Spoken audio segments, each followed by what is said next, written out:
Some BS now. I told you that, didn't I? I told you that everybody's busting down this audio. I told you that everybody's busting down that video. I told you that we ain't playing no games. I am Jay Lava. I scour the internet so that you don't have to. And I'm going to just go ahead and get us a quick update and we going to get in right into what the people say. Nolan Wells' investigation is taking a very tricky turn because now we're starting to get introduced to all these people that we either never heard about, or we're starting to get conflicting updates about what actually happened. Right. So as you listen to the dispatch phone call to Cito, not a 911 call, please stop calling it a 911 call. They did not call 911. They contacted Cito because that was a private boat towing business that I believe it was Wyatt's grandfather have. I don't remember if it was Wyatt or Warren that was on the boat calling people. So y'all can keep that information clear in the comments. That's not the focal point. While they're on this call and that individual is on the phone, the dispatch can obviously hear all the commotion in the background. But if the transcription of that particular phone call is actually accurate, they are calling somebody by the name of Bart. And you're probably trying to figure out who is Bart. Mm-hmm. And in their reference to Bart, we later found out that Bart apparently is a football player that is trying to remove himself from this situation completely. But Warren, his good friend Warren, has brought up his buddy Bart. And so Bart is alleging that he wasn't there that day. However, there's confirmation that he allegedly was on the boat or something like that. Now, with that in mind, Warren has referenced that Warren contacted Bart about the boat sinking and the thing being broken. Mm-hmm. And Bart was like, oh gosh, okay, well then I'm going to just tow y'all. I'm going to connect y'all to my boat and I'm going to tow y'all. So Bart, how was you going to be able to do that if you wasn't there? And why you ain't have a conversation with Warren to clear up the fact that you wasn't supposed to be there, babe? See, this is why this don't make no sense. Also, it appears that TMZ is now saying that it's apparently confirmed that Nolan, in fact, was not on the boat. And apparently they confirmed that by an appropriate source. The other thing that's swarming around is like this whole concept around Ben Crump did not want the cadaver dogs to search the boat. And a lot of people are saying, well, what was he trying to hide? Why did he not want the cadaver dogs to search the boat? And ultimately, from the explanation that I've received in a deep dive, it appears that the cadaver dogs could jeopardize the integrity of the investigation as it is. And so he didn't want to jeopardize that. Additionally, these friends going in this sympathy campaign where they're not able to go. Warren is like he couldn't go to Nolan's funeral because he was afraid for his life. There are a lot of DEF threats that people are sending to these kids. And I mean, people won't take it to the extreme. I don't think it's that serious. I think just allow justice and the justice system to do their job. I think that's the best case scenario here. But I'm just trying to understand at this point, have we confirmed that this dispatch call is accurately being depicted and that what we hear in the background is actively what happened that day? And then in addition to that, are we able to get to a certain point where we are taking these children into custody and we are interrogating them so much that we get a better understanding of what happened that day? Right. The thing that I keep asking that nobody's answering for me. Right. We call Cito. The granddaddy calls Cito and tells them we don't need the tow again. So the captain is like, who's the grandfather? Oh, yeah, I already spoke to him. He said don't come. All right, that's fine. So you call the tow. Y'all saying that y'all policies enforce the concept that if there sounds like distress, you still go. Y'all didn't go. The tow was called. The tow was canceled. Yep. Allegedly, the boat was towed somewhere for that part to be fixed and then going back. So in that window of time is when they went to Fort Bayou or something like that, and then came back to a different dock or something. So what I'm trying to understand is who fixed the boat? Who were the people that actively like rescued them or whomever they came across? Why didn't y'all want the Coast Guard to be there? Were there any other boats involved? Because somebody had to help y'all in that hour commute that y'all had and what happened then. In addition to that, I keep saying it is my understanding that the cell phone service there is very sketchy, but somehow everybody was able to use their phone to call somebody. Right. Okay. My next thing is pull everybody's cell phone records, but what you need to be pulling is Find My iPhone, and you also need to be pulling Snapchat and all them other apps that track GPS. Because Exactly. here's where I feel like we cracked the case. You know how in the murder trials they were using his cell phone data to identify like where he was at certain points at certain times because it tracks location at specific times and it can pinpoint things, and then the phone miraculously like stopped tracking certain behaviors and all that type of stuff. I need the forensics on everybody's phone, Right. including Bart. And let's Especially Bart. compare where all these people were in close proximity to each other. Because even if Nolan was left on that island and them children was in that water, it would show two different locations. But if they were close together, they'd all be at the same coordinates. Yep. That's all I have for today. Justice for Nolan Wells. No, you broke that Nolan down. Wells' investigation is No, you broke that down. I like to get her updates. She be coming through with the updates on it. You know what I'm saying? That's for everybody that's just catching up, right? Shout out uh to Miss Fossey Butterfly that just said Willie D said he had a picture of Katie. I'm trying to check that out. I just found something real quick. Let's check it out real quick. I'm gonna go off the beaten path real quick because I want to see what's up with this information. But check him out. Remember, Warren said Nolan was cradling Katie. Mm-hmm. Warren also said that he said something slick to Nolan when he saw Nolan with the girl. Man, But he didn't say, man, did I say all of this or what though? I mean, y'all got to give it up to the boy. I've been saying the same thing that everybody's saying the next day already. the girl's name. He just said he saw him with this girl and he said something slick to him. And, he just he said, I was just joking. And he said, he told Nolan, man, you crazy. He said, dude, you crazy. Yeah. As if to say, you crazy, man, messing around with this dude's girl, man. You know how that dude is, man. You crazy for doing that. You wild.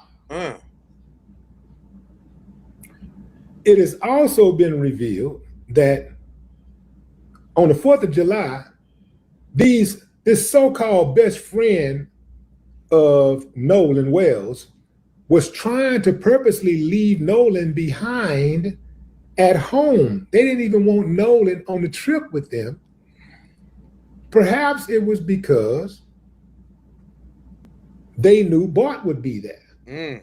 Maybe they thought or knew Bart would be looking for some trouble. Who knows? Maybe they thought, well, we know Nolan be messing with Katie, and we know Katie is Bart's old squeeze. Don't know if they were still together, supposed to be still together, trying to work it out or what. But at some point, they were in a relationship. Maybe Bart didn't know how to let go, or maybe he got jealous because, oh man, this the coldest one right here, y'all. Maybe Bart got jealous because this white girl that he loved at least once in his life was now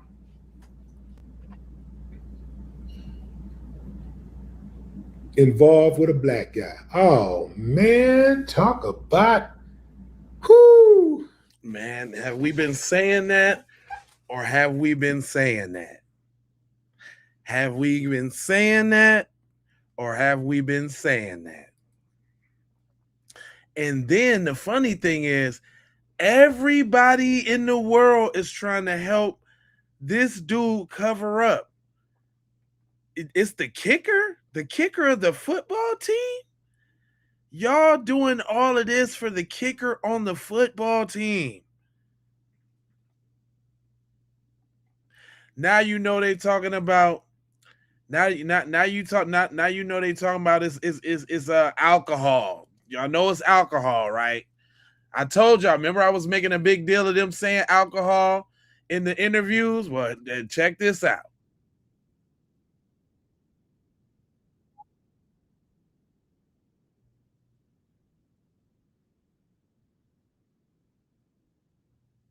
Uh-oh. Can y'all hear that? Hold on. It didn't look like I was getting no volume off of that. Hold on. Let me do a little refresh. Hold on. I ain't getting no hold on. Let me do a quick refresh, guys. Hold on real quick. Just give me 2 seconds.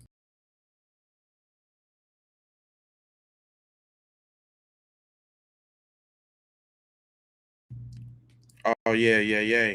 Sometimes you gotta do a quick refresh. You did? Hold on. Let me get on back. What's up with everybody in the hen house though? How y'all feeling? See, I had to promise to come back. I told you I was gonna come back, so I'm back in the house. I'm back up in this thing, and we gonna rock it out tonight. Tonight is going down. All right, come on, Sammy. General Lynn Fitch says those threatening Nolan Wells' investigation will be held accountable. How about holding the people accountable who did this to Nolan Wells? Isn't it amazing how much they're coming after people for trying to just bring awareness to what happened to this poor kid and trying to figure it out? She said efforts to intimidate, disrupt, or interfere with the work of our law enforcement and prosecutors and threats to their well-being will be taken seriously and will hold those who make them accountable. So y'all already know who the next devil's gonna be, right? If y'all don't know, hold on. Let me show y'all. Everybody in the squad has become a devil, thanks to yours truly. So if y'all on social media and y'all see these devils, just know they came from here. But we got Tristan or Tracy. Some damn devils. It ain't no other way. They all devils. So we got Tristan. He's a devil. We got Bart. Bart is a devil, right? We got the Attorney General. Straight devilish. She is. We got the whole squad. Don't worry about it. We got Tate Reeves, the big horn devil in charge, that said it was no foul play after he didn't know, wasn't no facts about the case. Even the little chief medical examiner, he catching strays too. His name is Mark Levine. He's a devil as well. We got the Mississippi coroner. His name is Bruce Lynn Jr. Bruce Lynn Jr. is also a devil. Then we got Sheriff Ledworser. His name is Ledbetter, but I call him Ledworser. Sheriff Ledworser, who came right out and said that there was no foul play right off the top. Right off the top, no foul play. Sheriff Ledworser. The only reason I'm doing this because I want y'all to put these faces with these names, okay? So that's Sheriff Ledbetter. Then we got Morgan, who was out there on the boat. He was in the picture with Nolan Wells. This was he was one of the dudes in the original picture. Morgan, right? Dweeb. Then we got Eli Jax. When y'all be hearing that name Jax going around, Jax, it's this nigga. This dweeb right here, Jax. Okay. Then the one they really be talking about, the one whose boat it was on, Bad Suit Wyatt, County Bluebell, musty bow tie by Wyatt. That's another dweeb. That's another one of their friends. Also a devil. Because they know what happened to Nolan Wells. You understand what I'm saying? Eric is the one that was on his right side. Also on the boat. Little pizza face Eric. Another devil, another dweeb. Okay? Then we got the apple of everybody's eye. The apple.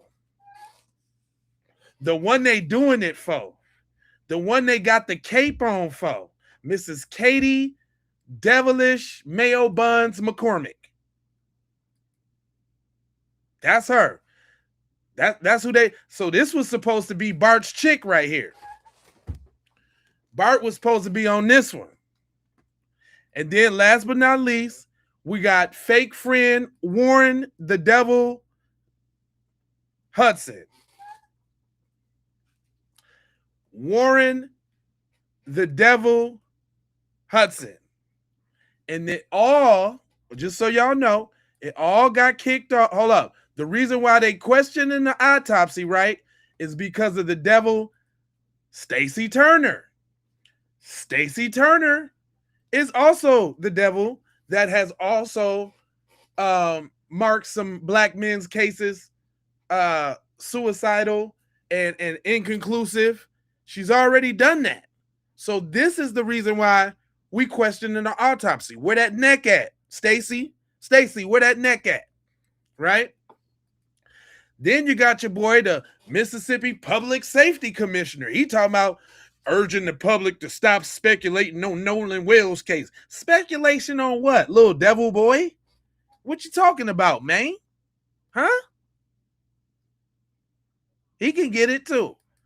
Then we got the head devil in charge. I think the one that's quarterbacking everything, the one who had her number on the tip hotline, the one that's trying to block and weave, Judge Ashley Cole. So I have single-handedly exposed these people for what their true form is. And guess who's next? Can y'all guess who's next? Do I got somebody else to add to the devil's list? You sure? You're damn right. She gonna be next.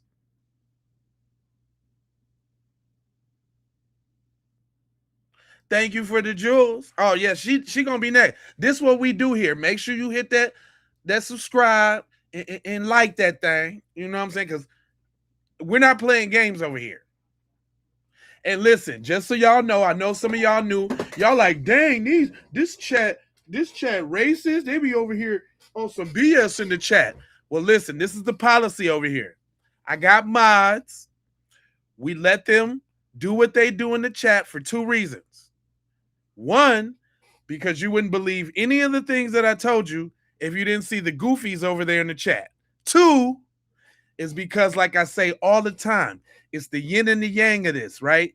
As much as we out here fighting for love, truth, peace, freedom, and justice, as much as we out here fighting for love, life, loyalty, knowledge, wisdom, and understanding, we are always going to have those devils, those demons fighting for chaos, destruction, disorder, mayhem, turmoil, all things bad.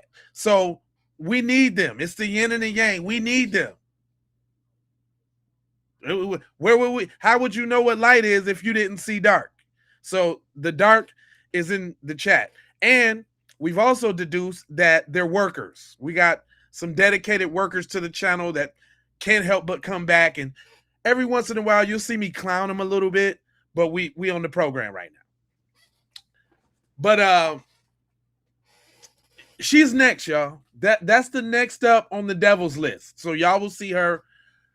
I promise tomorrow's program, we're gonna see what kind of AI turns this devil into. Okay? Again, why don't you hold the people who did this to Nolan Xavier Wells accountable? Why don't you hold the governor accountable? Why don't you hold the DA accountable? Right. Why don't you hold Sheriff John Ledbetter accountable? All these people that I just showed you that are devils. Stacy Turner, the medical exam. To Stacy Turner. I'm telling you, I got them all. All these people who were stalling out. Again, don't you think if this was an accidental death, they would have ruled this day one? Bingo. So obviously there's some.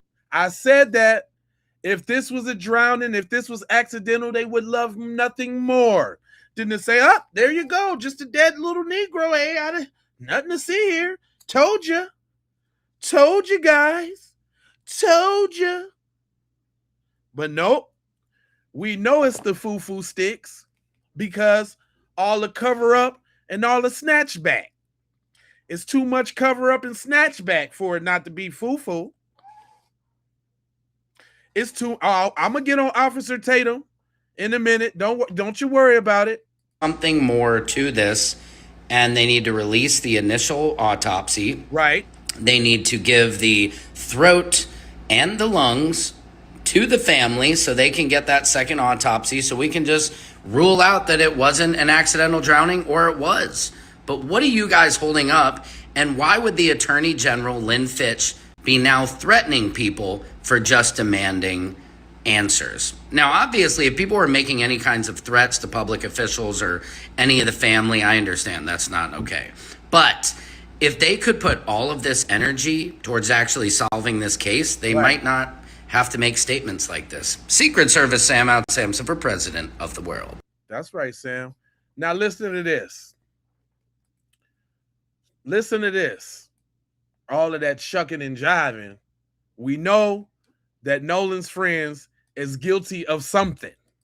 Now, I was just scrolling and I seen Don Lemon is live on TikTok and from YouTube. And I seen it on TikTok, so I decided to go to YouTube. For some reason, I like to look at him on the YouTube side. For some reason, I don't know. And Deneva on there, and Deneva let loose on Don Lemon's sidekick, worker. I don't know. I think his name is Daniel, though. Now, warning, is going to be a lot of moisture in this next clip. Moisture everywhere. Y'all know Don Lemon and his friends. Just warning, it's going to be a lot of moisture. Seems to be a real cool guy, but I'm understanding, I feel where Deneva is coming from. And early in the show, he called them house Negroes, giving house Negro vibes. I didn't catch that part, but he did come back later to apologize. But I agree with Deneva, not with the house Negro part, but with the part of the parts that we have heard that we can make out that's clear is enough to know that something ain't right. And them fellas that was all on that boat, whether it was the Wyatts, the Warrens, and whoever the young lady is, and whoever was called, whether it was Grandpa or Ashley, the judge, or another person, another adult, whoever it was, Bart, we know that they know what happened and Nola was on that boat. That's obvious. There was no, I'm not really sure. There is no, we're not sure about that part. Right. Now, can we make out all the words? No. But we heard enough to know what we heard. Exactly. So y'all check this out. I think on his journalist hat. But Neva asked you to take off your journalist hat. So anyway, I don't want to speak for you. I just wanted to go ahead. I want to know what cover I'm providing for them. Because last show it was we need more evidence, not them, wait, don't jump, and then it's kind of like we get a little more, and it may not be for you the ace in the hole. Then it's kind of like it just feels like just a little push to kind of discredit what it is we're kind of hearing. What we are hearing, whether we're able to make out every single word or not, what we are hearing is y'all ass know what the hell happened to Nolan. I think that any reasonable person can draw that conclusion. Y'all know what happened to that damn boy. The boy was there. Is he dead? Oh my God, Nolan. Damn it, Bart. Is it cover it up? I thought about that. We're hearing that. And I know we keep throwing around these words, interpretation, because we have to be as objective as possible. But cut the shit. I agree. It's time to cut it out. We hear it. And like I said, if you may not be able to make out every specific word, you should be able to deduce, at a minimum, y'all ass know what the hell happened to that damn boy. Period. Point blank. In your throat box. However you want to take it. However you want to feel about it. You can feel however you want to feel about it. But he ain't lying though.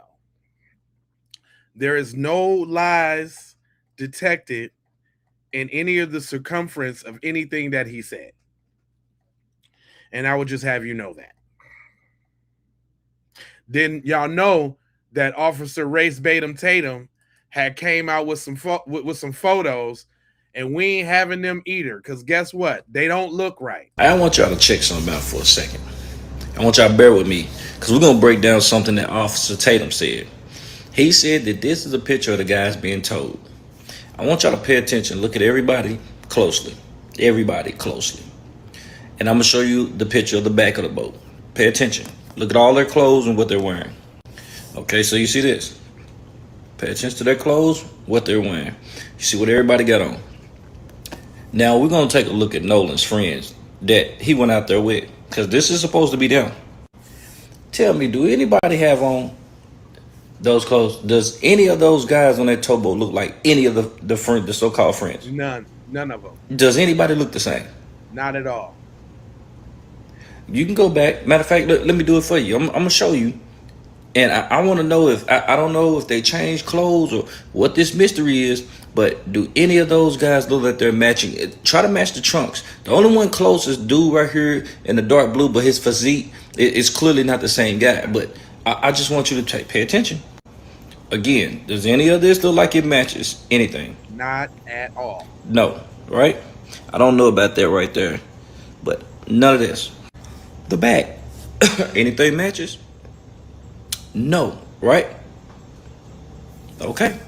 I thought for a minute that this could be the guy in the red, but in fact, the red shorts that the guy, or orange shorts that the guy that's on the boat with Nolan has on, has like a flower design on. This guy has a solid pattern, so that can't be the same guy. I just want to know where the hell is his friends? Is it the same boat? I don't see him. I don't know if they changed clothes or what, but I'm just saying, did y'all notice that?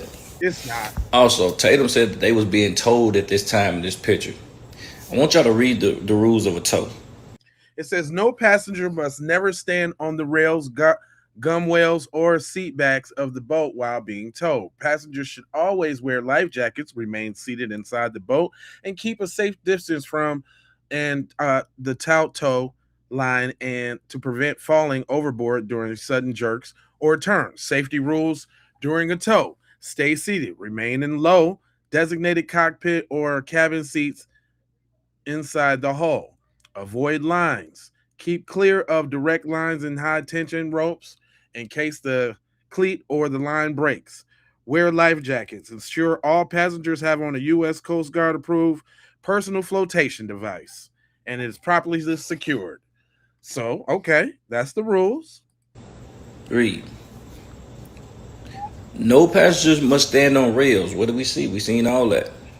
Everything that you see in here is what the passengers was actually doing. So, do the tow company not follow their own rules? And the reason why they do follow these rules, so is if you fall off or something like that while they're towing, they're liable for you. Exactly. So they ask you to stay seated. You know what I'm saying? They ask you to sit down, have your seatbelts on, and all this and that. They don't let you just stand around the cockpit on the rails. So, are they being told at this time, or is Officer race baiting Tatum just saying that to get us to take our eye off really what's happening? What y'all think? I want y'all to check something out for a second. I'm just saying. I want y'all to bear. They did try to put that out like, look at us. Look, we're getting a toll. Look at this. Look, we're getting a toll. Look at this, guys. Don't believe me? Listen. I know I'm supposed to be working, but I had to stop to tell y'all this. Civil rights attorney Ben Crump has sent out litigation letters to each and every person who was around Nolan Wells during his disappearance. Yes, and these letters are warning them that they are to keep every single text message, Snapchat, photo, cooler, any evidence that could be used in this case. And if you ask me, those kids should have already been arrested and detained until we have answers. But at least this attorney is taking the necessary steps to try to preserve any evidence. I know they're trying to spin this narrative that Nolan was drunk, but baby, Warren already messed that up when he said that Nolan was fine. This media blitz that people like Warren and Tristan are out here doing isn't working in the public. We don't believe it. And that smear campaign that TMZ is on, we definitely don't believe that one. These kids may have lawyered up already and deleted their social medias, but baby, let me tell you, all of that is going to be retrieved. And when this case gets cracked, they are going to be held liable. We are not going to stop. I know. Now. You know, I refer to Kim sometimes when she ain't cursing up a storm, cause she be breaking down like the psychology of them folks. So she was talking about the parents, and I thought this was interesting. I want y'all to hear this real quick. She said you need to understand why the parents are being silent, right? And she's saying something else, but to me, she's saying how the good old boy network really works, and how the intricacies. She's saying something else, but if you hear what she's saying, you hear what she's saying. Listen to this. I need y'all to understand why it's like this, okay? I need y'all, take for instance Mr. Dean, okay? Take for instance his position. You really have to understand this.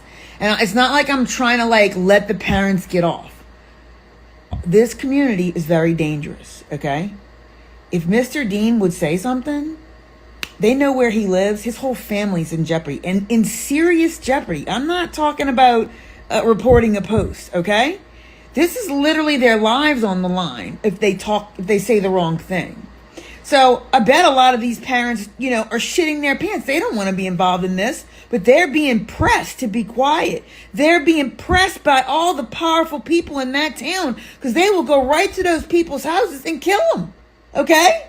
They will run them off the side of the road. They will sideswipe them. This shit happens. These families can't say nothing. Do you understand that? I'm not taking up for them, but this is why. Now, all I'm saying is when them folks be telling you what the drill is, you better start listening, okay? Because if y'all notice, y'all ain't seen, man, when have you ever seen them folks speaking up so much about like this here case or about something to this magnitude? Them folks is coming out the box. Do you understand what I'm saying? Look, hold on. Let me give y'all an example. It's not only the females, it's the males too. Hold on, wait a minute. Remind the torrential downpour on my face, just left the gym. But the last couple of days, I've been bouncing in and out of different TikTok lives, taking part of discussions that are typically centered around Caucasians. There's a lot of talking points that come up a lot, but there's one in particular that comes up the most, and it's one that I want to make a video on that can go uninterrupted. This is going to be strictly factual. It's just nice to be able to speak truth without some mouth breather interjecting their emotions to overcome factual statements. The one talking point that I see come up the most is, can Caucasians experience racism? So in order to properly answer that, we have to break the word racism down into two parts. The first part being race being me being white, you being black, etc. The second part of that word is ism. So what is an ism? And this is super important to remember. An ism is a system of beliefs, political ideologies, or a specific prejudice that can be acted upon an entire society or affect an entire race of people. Mind you, a system of specific beliefs, personal beliefs, political ideologies, or specific prejudices that system can act upon the entire society with. So with that in mind, can you honestly sit here and make a strong statement, a strong case for Caucasians experiencing racism in a country working in a system that was specifically designed to uphold and has since been sustained their white supremacy? The answer to that is there's not a system in place that exists, nor has there historically been a system in place that existed that depicted white people as victims, that held white people down from finances, from educational opportunities, from high-paying jobs, none of that. That just... How y'all feel about that? How y'all feel about y'all boy kicking the real ballistics, telling you the truth? I know we finna lose a whole bunch of numbers now because I know y'all hate with a passion when white people tell you the truth. Oh yeah, we just went down, what, 30, 40 people? They just got right up out of here. How do y'all feel about this? Because that's why I play messages from your folks to tell y'all, because when we say it, oh, you're victims. You guys, you're victims. This is your boy saying it. How does that feel? Come on, Twitter fingers. I know it's a bunch of y'all on shift right now, and you got to step outside your work, and I know this kind of touch you in a certain little spot. So come on, tell us about it now. Tell us now. Bust it down. This is we trying to be inclusive. Do you want to tell? You want to tell us? I think he's full of crap. You're a racist devil. That's all y'all got? Why every time when I ask y'all a question, y'all can't never answer it? Okay, here go one, y'all. Hold on, wait. Pretty easy to figure out for people go out and okay, not you. Okay. You and my bad, Johnny. I ain't mean to get you. Johnny Wayne, I ain't never seen your name, so I ain't know if you was tripping or not. Yeah, they don't like that. No.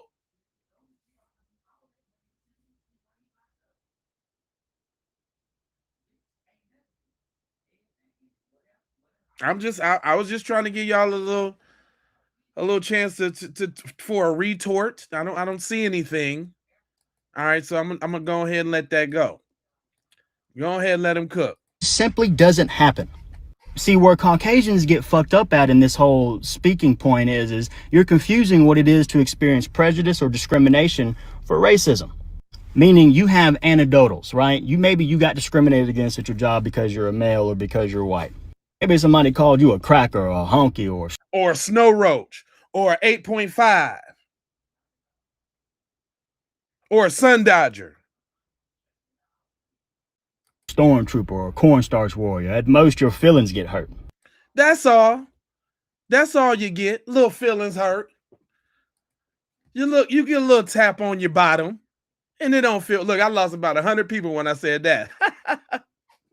They can't stand that. Ooh, they be jumping up out of here. Man, you know what I notice about these numbers? They be in here watching like a mug, but they be getting in their feelings when they start hearing about themselves. They be getting in their feelings.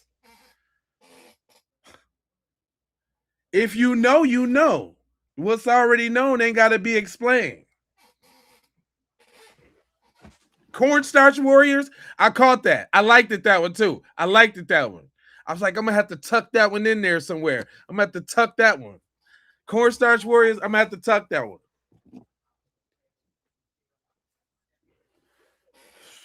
Look at him. What's the 8.5? What's the 8.5? I ain't gonna tell you. I ain't telling you. That's your problem right now. You're dipping in the mustard and you can't catch up. That's your problem. That's your problem right there. Envelopes, yep. Come on now. That's your problem. You always trying to know something. You always trying to know something with your nosy ass. Or because you're white. Maybe somebody called you a cracker or a honky or a stormtrooper or a cornstarch warrior. At most, your feelings get hurt. See, that's anecdotal. It doesn't affect an entire society as a whole. In order for that to happen, there has to be systems in place to oppress you, to take those stereotypes that you get put upon, to take that discrimination that you experience, that anecdotal discrimination you experienced, and widespread it across an entire race where it holds you down. So is that what's going on in this Nolan Wells case, y'all? So what's going on in this Nolan Wells case is these little 8.5s over here in the comments mad because we looking at them all, we giving them all the devil side eye. Oh yeah, that's why they're mad. They're mad because everybody's looking at them like they demons. And they're like, no, man, that's not fair. Everybody's not like that. Well, you spent all that time not saying nothing, not speaking up, letting your people run wild. And now that we calling your folks out, you don't like that. Now you don't like it. Now we're not being fair. Now we got to wait for all the facts to come out. Why don't you guys wait till the investigation concludes, you know? Just all the facts to come out. No. Even mad. Listen, y'all, they even mad because you got the nerve to have the conversation with your cheering talking about don't go around these folks. They're mad about that. What do you mean don't go around us? They might come up dead when they're around you. What you mean what I mean? What do you mean what I mean? We're not all like that. But we all on food stamps though. But we all EBT though. We're all lazy. We're all victims. That it works both ways, bro. It works both ways. And I think y'all feeling that right now. You feeling it. And guess what you're going to have to do? You're going to have to hold this L. You're just going to have to hold it and cradle it. Just like Nolan was Katie's buns. You're just going to have to cradle that.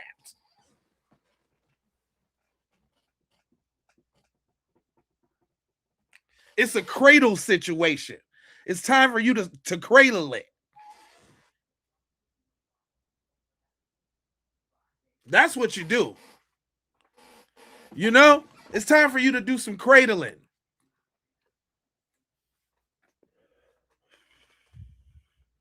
Yeah, you care because you over here. I'm going to show those guys. I'm going to show those blacks. It's the blacks. I'm going to show them. Yes, you do. Yes, you do. You care. I'm going to show those blacks. Look at me. Look at me type. You little dweebs. Sick of y'all. Because you know what y'all still ain't done? Ain't none of y'all still explain how he drowned yet. Explain that since he drowned so bad. Please explain to me this drowning scenario. When you do that, then I might take you serious. But otherwise, you know what y'all sound like to me? I'm a dweeb.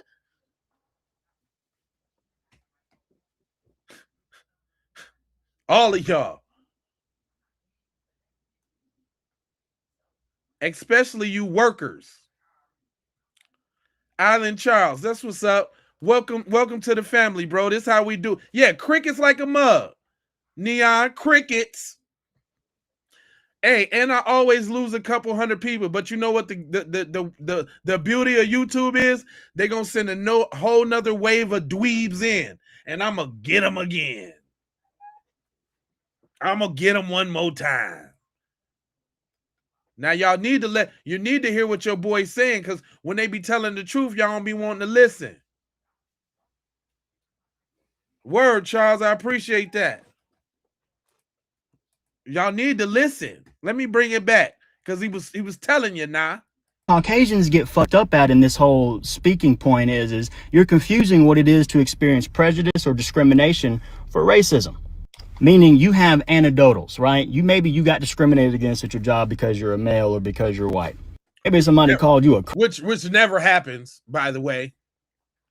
That's a little of his whiteness bleeding through, but I feel the message, brother. I feel the message. But that never happened. You might have thought it was happening, but that never happened. That was a slight little DEI little that never happened, bro. But go on. Cracker or a honky or Snow Roach, 8.5. Mayo Mafia.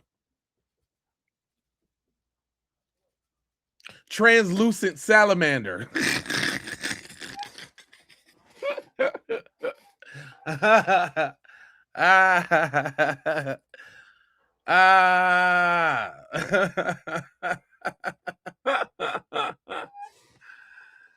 Black, you don't need to ask me how you block this channel with your little snowflake ass. How do I block this channel?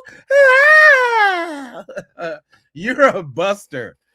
That's what you are. I ain't saying this stuff. He's saying it, okay? I learned it by watching him. Okay? I learned it by watching him. Okay? I'm not saying this stuff. He's saying it. And this whole speaking point is you're confusing what it is to experience prejudice or discrimination for racism.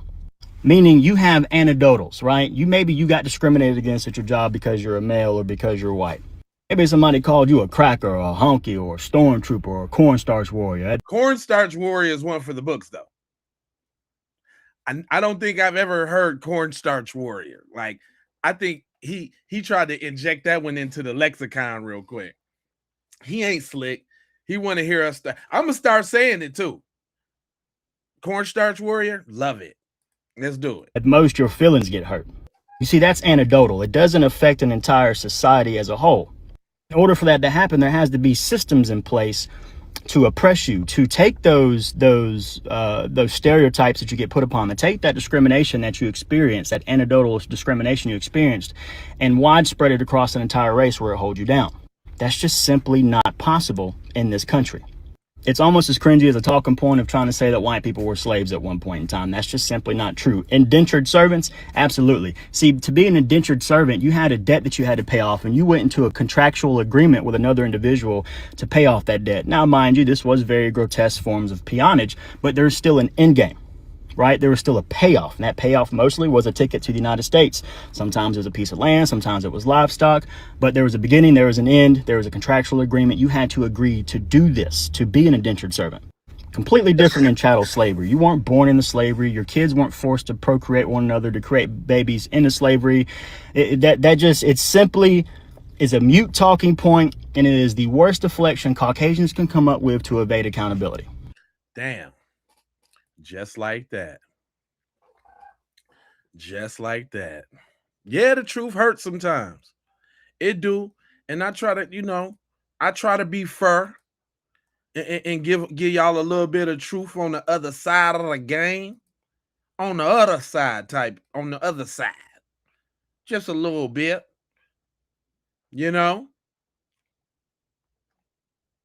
But I'm just little old me. Look, we got TMZ out here. Didn't I tell y'all everybody was on TMZ necklace? So now that the audio done came out and we done overheard their whole entire conversation, y'all called Nolan's name and everything. Now you got TMZ trying to backtrack, talking about 2 witnesses came forward saying that they saw him after 6 p.m. still walking around on the beach. Well, if that's the case, then why are you just now coming out? And who are the 2 damn witnesses? And not only that, they're trying to tarnish Nolan's name by saying, oh, he was just so drunk. They got reports saying that he was walking around the Durham Beach drunk, but yet Warren, in his whole doggone testimony that he did with freaking Uncle Ruckus, old racist, says, he sat up there and said, oh, no, Nolan was fine the entire time. Well, honey, if he was drunk, don't you think Warren would have said it? Don't you think he would have said it in the little interview that he was doing? Don't you think he would have said it then? Why now all of a sudden that this audio done come out, now y'all want to talk about, oh, he was drunk. Oh, he was there walking around after 6 p.m. Stop lying. And you guys are trying to gaslight us by trying to tell us, oh, y'all didn't hear what y'all thought y'all heard. No, bitch, I heard what the fuck I heard. Now they want to walk around like they the damn victim. And you're just so sorry for that. You are a sorry ass individual for that. Yeah. Now you want to walk around like you're the victim. Oh my God, they're threatening us and they're just doing all of this. How dare them? We're threatening you because we think you did something. Right. And then there's evidence showing that you did it. All of this evidence points to you guys. And people are like, oh, there's no evidence. Yeah, there's no evidence because these idiots ain't doing no doggone arrest. But that don't mean that we don't see what the hell we think we see. We know what the hell we see. This is not, I don't know, 1938, where you could just tell us like we don't know how to read. No, bitches, we know how to read now. Get up here lying to us about some bullshit. That just pissed me off. Straight up. Hey, I got a funny one, y'all. Y'all, they didn't bought Percy Earl. Y'all done bought Percy Earl out. He done learned how to use the intro nets and upload videos. And y'all got the OG out here. Y'all done messed up now. Royal Cloth. Hey, dig this here, man. Dig this, man. Simple and plain. Straight up. The boys killed Nolan Wells on that boat, man. You can hear it in the audio. You hear it in the audio plain as day. And they also got code words. When he called for the sea tow, he said, I'm a member. They knew exactly what to do after that. You could hear it in the dispatcher's tone and in her conversation. And as she relayed it to the next person she had called, who had already been on the phone. You did? Just at the same time with the grandfather. Come on. Now, how did the grandfather get involved in this? Come on. To know what predicament they was in already. They locked in, man. They've been operating out of this playbook for centuries now. Y'all done brought OG out the woodwork to drop some game on you. I'm just saying, stop when he lying. OG been paying attention. They know how to cover up the murder of a black body. They know the protocol. From the sheriff to the judge, the boy's stepmama, to the grandfather, to the dispatcher, to the what's them people called? Yeah, the coroner, the medical examiner. Not the National Guard, but the other people. You know who I'm talking about. They all involved in the cover-up. They locked in. They tied in. Everybody involved is heavyweights. Y'all did not. I've been telling y'all that thirst them folks got, that thirst ain't went away. OG trying to listen now. OG trying to bust it down for you. But the cat is out the bag. The audio proved it. They was killing Nolan Wells while they was on that boat making that call. And he was deceased. Period. Point blank. Why involve race? Because this country, let alone Mississippi, come on, has a deep-seated history of racism. It's in the DNA of the system. That's right. Best believe that. Let's not drop the ball. Let's not let this fizzle out. Apply the pressure. Continue to apply the pressure. As Willie D say, on these uncivilized mutts. Hey. He quoted Willie D. Nigga, I ain't heard Willie D in so long. But OG was spitting. I ain't heard him in a long time. But y'all done brought Percy Earl out the game to sprinkle you one time. If that's the last thing he do, he about to sprinkle you with some game. You better heard what he said, boy. So not only TMZ, but now we got ABC. ABC is in on the cover up too? Say it ain't so. So y'all, this is exactly why so many people have lost trust in mainstream media. I just watched ABC News coverage of the Nolan Wells case, and something immediately stood out to me. They're playing the audio without the background noise, and then they're repeating the friend's version of the events as. And they playing the one without the background noise because they trying to disqualify the sister. And I got a whole post of this racist chick who tried to put the sister out there who made the audio. Did y'all know that? Pulled up some of her old mug shots and everything. I'm talking about this cover up thing is going deep. Stick and stay with me real quick. I got some real dust. We just scratching. As though that's exactly what happened. They're not saying according to the friend. They're not saying that this is the friend's account, they're presenting it in a way that sounds like this is fact. Okay? And that matters because when millions of people hear a story framed a certain way, they naturally form opinions before the evidence is available. And for me, that is very, very, very sad. Yeah. I'm not saying anyone knows exactly what happened that day. That is precisely the point. We don't. The media's job should be to report what is known clearly, okay? The allegations, the personal accounts, allow the facts to develop. When reporting starts sounding like fact and like there is no dispute and this is what happened, you're swaying the public's opinion.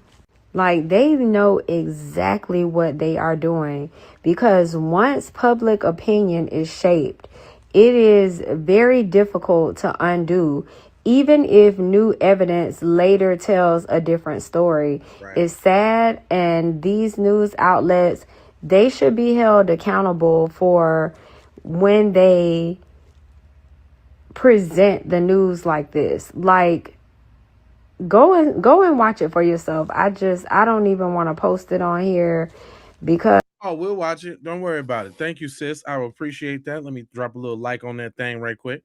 I always say you can't unscramble eggs. You know what I'm saying? Once you scramble them joints, you can't get that yolk back. You know what I'm saying? And I think she's totally right about that. I'm gonna go through with the regularly scheduled program, but I want to I'm gonna look and find that ABC interview because I want to see what she's talking about. But sis was cooking on the Nolan Wells case too. Hold on. When I was in the 6th grade, I wrote an essay for the DARE competition, Drug Abuse Resistance Education. Okay. And when I finished my essay, a friend of mine, and I use that word very loosely, asked if she could read it. And being the naive, loving person that I am, I said, sure. But what I didn't know was that she was going to steal half of my essay and then tell people that I copied her. And when I heard that, I confronted her on the blacktop during recess and I pushed her. And I said, why are you telling people I stole your essay when you asked to read mine? She then told the teacher that I punched her, which I didn't do, but I happily pushed her, and I'm fine admitting that. Neither of us ended up really getting in trouble, but if I remember correctly, both of our essays got pulled from the competition, which I was obviously upset about. And that was actually the beginning of a long string of events with this particular person. But I bring that up because the reason she was so easily believed by our teachers is the same reason that these boys around Nolan Wells are being believed right now. When you grow up in a predominantly white area, a lot of people are never taught accountability. They're not taught that they have to tell the truth. They're taught to keep the peace, and they're taught that the rules were made for them. These boys have no reason to tell the truth. Right. Because no matter what, they know people will believe them. The accusations now that Nolan was heavily drinking are specifically designed to blame the victim. We do this all the time because of the way the systems in this country work. When it comes to patriarchy, when it comes to race, when it comes to culture, there is one dominant demographic that will always be believed no matter what the story is. Mm-hmm. And even after the truth does come out, there's never really a retraction. There's never a real apology. It just kind of goes away. Trying to paint Nolan as someone who is drinking has nothing to do with the fact that he is dead and nobody knows what happened to him. It's a deflection. And it's a very specific kind of deflection that this country has perfected. You make the victim the problem. You make the dead black boy the one with the questionable behavior. They're shifting the focus from what happened to him to what he may or may not have done. Yeah. In this country, Black people don't get innocent until proven guilty. That privilege belongs to other people. White people who are the perpetrators, who are actually the guilty ones in certain situations, get the benefit of the doubt automatically. They get people saying, let's wait for all of the facts. We don't get that. We are guilty the moment someone points a finger at us, and we are the problem even when we are the victim. As someone who grew up around white people who would do those things to me, say things to me, and then turn around and make it seem like it was my fault, that is an experience I know that almost every Black person that grew up around white people has had, even if they didn't grow up around white people. Right. Please teach your kids to be better. Teach them not to lie to protect themselves. If you raise them not to be racist and to not do the wrong thing in the first place, they won't need to make up a story to cover it. Or they won't end up like Austin Metcalf. That's what won't happen. And it ain't just us saying it. Even she ain't got her name up there, but they know it too. Tatum, TMZ, and ABC are gaslighting you. They cut off the beginning part of the audio so you can't hear what is actually being said. Many sound engineers went in and made it clear so we can hear what they are saying. Now, why is everyone mad at me for asking questions on Brandon Tatum's videos that he's posting? He's impeding an investigation. Where is the audio in that video? Does it match up with Warren's spliced interview that he did? Because according to him, he last saw Nolan at 3 p.m. But then he goes on to say when the boat's going down, his okay, apparently Mason don't know the rules. Mason, you can troll all you want, but if you put all of them goddamn happy faces in here, I'm gonna have one of my mods escort your ass out. Now behave yourself, boy, before you gone. Okay?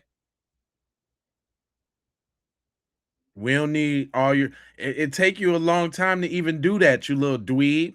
Happy face, happy face, happy face, happy face, happy face. We don't need that. We grown, fam. We don't need all them emojis. Are you like 10?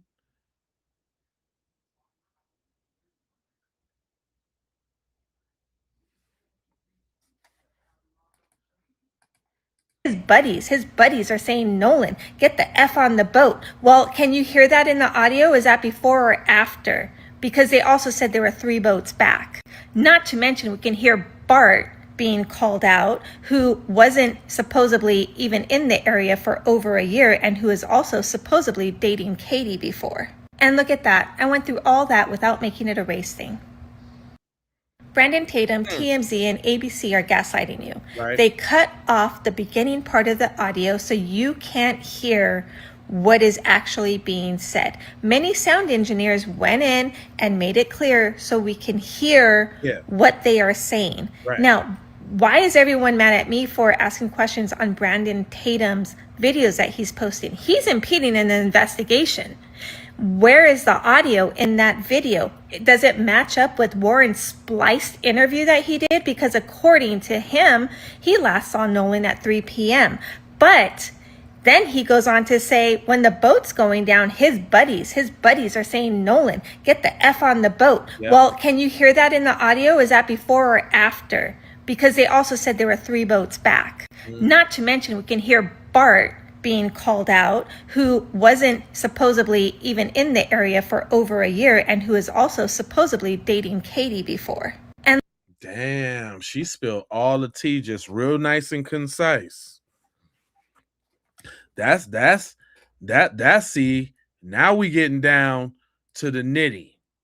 It's coming on now. Every day, a little drip, a little drip. And we've been saying it for the longest time. It's about that girl. Cause and we, you know who gave it away though? It was Warren and it was Trace that gave it away because they both had something to say about Katie. Like they just couldn't let it go. Like they even had to make it known. Yeah, I said something slick to him about Katie.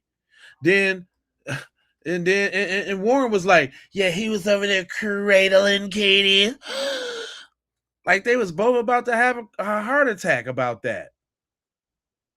Purple flower, hey.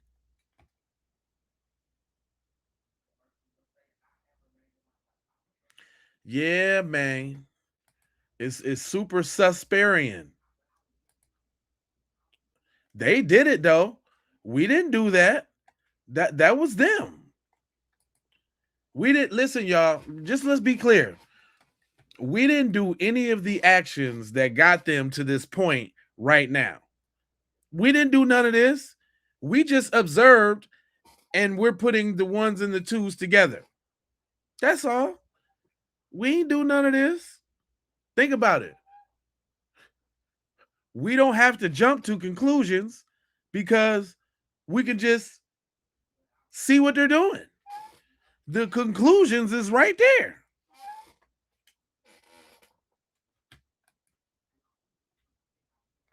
Now, I like sis because she been coming with the read between the lines. She say Jackson County Deep State Mafia covered Nolan's death up. Check her out now. Now listen. These people are moving like B613 because what we are dealing with is deep south, old money, deep state mafia. Peep this. The reason why everyone's so fucking confused about this Nolan Wells case and the story that they're giving us because it's BS is because from the jump we have been manipulated. They manipulated everybody with lies from the jump. The story does not make sense because this is orchestrated from start to finish. And the cover-up is orchestrated from start to finish because they've done this before. I told y'all, and I like to say this. They didn't expect that the internet the lawyer dude, Al Sharpton, what's his name? Byron Allen, Tyler Perry, Terrell Owens, Colin Kaepernick. They didn't expect all of that to go on, right? Just think about what they thought it was going to be. They thought it was just going to be, it was no foul play, drowning, over and done with. But no, the pesky, we would have got away with it if it wasn't for those pesky Negroes. Right? So I think she on to something. There's a network of people that have covered up murders before, and that is why a call was made to see Toe just to put them in a place that they're not at. Right. They're not at Horn Island when they make that call. They're somewhere else. I said that. I thought that. I didn't voice it yet. But I was like, man, was they even on the boat? Because, I don't know, man. Ain't you supposed to hear, I don't know, some waves slapping up against the boat or something in the background on the initial call? I don't know. I don't know. But I said they could possibly not be even calling from the spot. I said that. A call was made to see Toe just to put them in a place that they're not at. They're not at Horn Island when they make that call. They're somewhere else. But they can't even expose that Nolan left Horn Island and went somewhere else with them because that incriminates too many people. They have to go with the story that Nolan is there and the friends are there. Right. And the friends went from Horn Island back to the private dot. The thing is, y'all don't understand, they're speaking in code. Whoever made that phone call is speaking in code.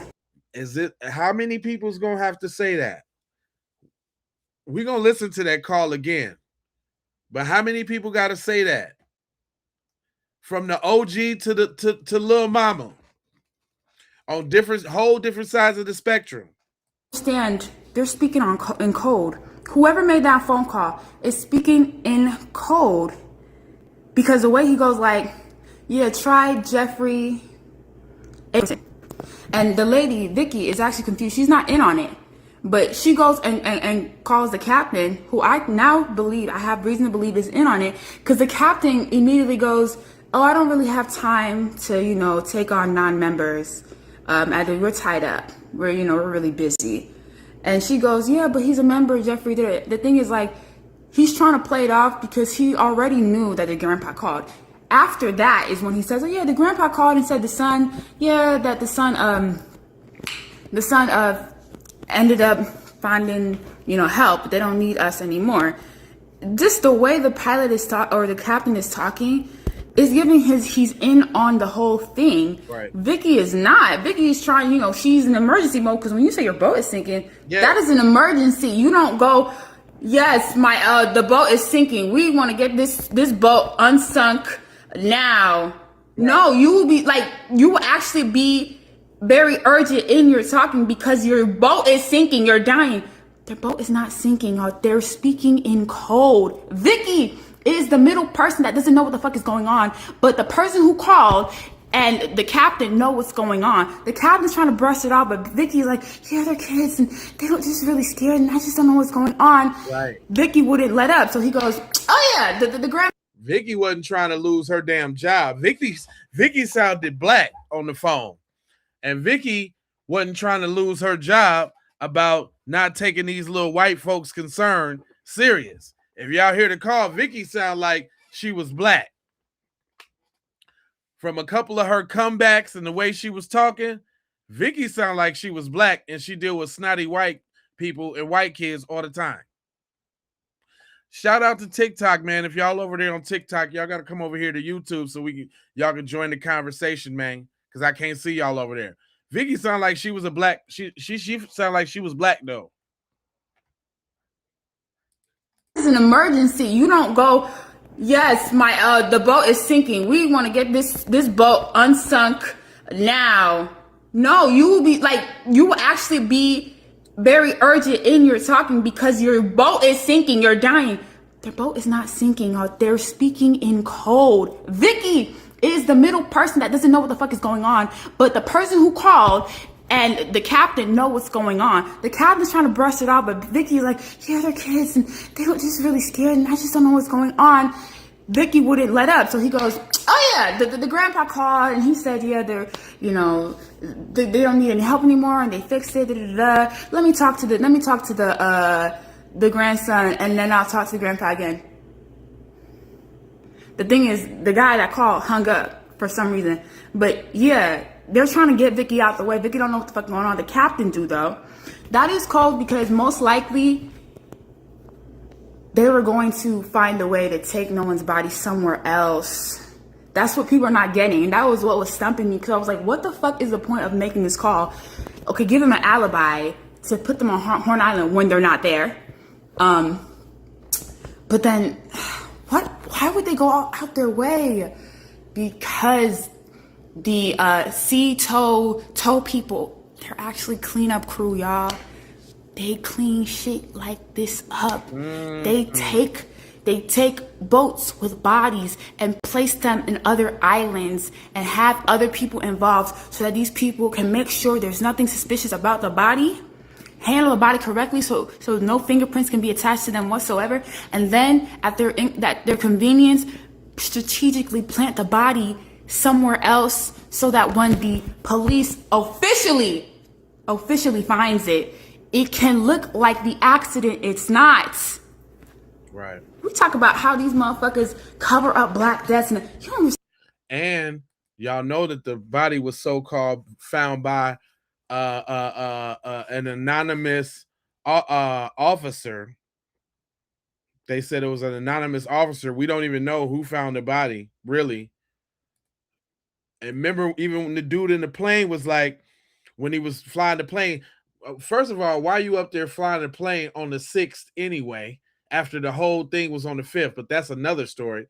But remember, he was flying the plane, and he's talking about he's seen a bunch of officers down there, but he ended up somehow getting pictures of the body. Remember, the Coast Guard, the Cajun Navy dude had pictures of the body, talking about, I'm gonna get him pictures to the family if they want them. The sheriff is part of the cleanup crew. But she cooking though. Don't tell me we ain't got no great black minds. Don't tell me that. She cooking. And place them in other islands and have other people involved, so that these people can make sure there's nothing suspicious about the body, handle the body correctly so no fingerprints can be attached to them whatsoever, and then at their convenience, strategically plant the body somewhere else, so that when the police officially officially finds it, it can look like the accident. It's not. We talk about how these motherfuckers cover up black deaths, and you don't understand it's a fucking system. I refuse to believe they were all sloppy and slapdash. Now, the person calling slow because he not understanding that they could hear the commotion. That was his fuck up. But he's doing that on somebody's orders. There's a reason. Try Jeffrey Akerson. Try Jeffrey Akerson. If that's your grandpa, you'd be like, yeah, we have a membership, and it's my grandpa, and da-da-da. Try Jeffrey Akerson. It's given, somebody told you, say this particular name, and it's going to be a code for something. It's going to, you know, like. Jeffrey Akerson do sound sus as hell. I ain't even gonna lie, though. I ain't even gonna lie to you. Come on, let's go ahead. Let's go ahead and take another listen then.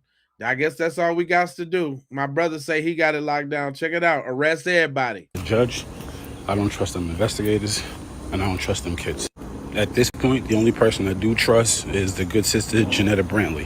Just take a quick look at her credentials because she's probably been as important as anybody to us knowing anything about what really happened out there.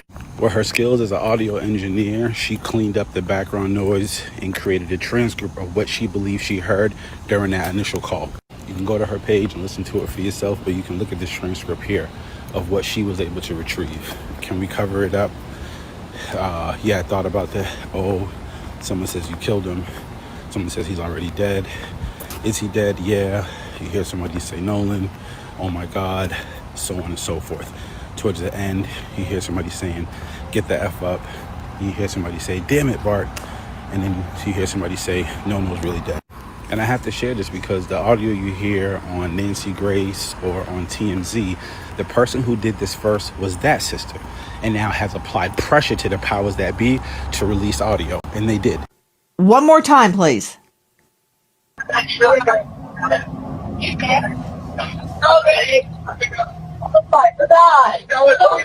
Detail assistance, Vicky speaking. How can I help you? Now, here's who released this audio. Nancy, this is coming from the from Mississippi, from the actual official. Okay, when we get into the Mississippi Fish and Wildlife and the reserve putting this out for the public. This audio is from the Mississippi Division of Wildlife. It's their official audio of that day.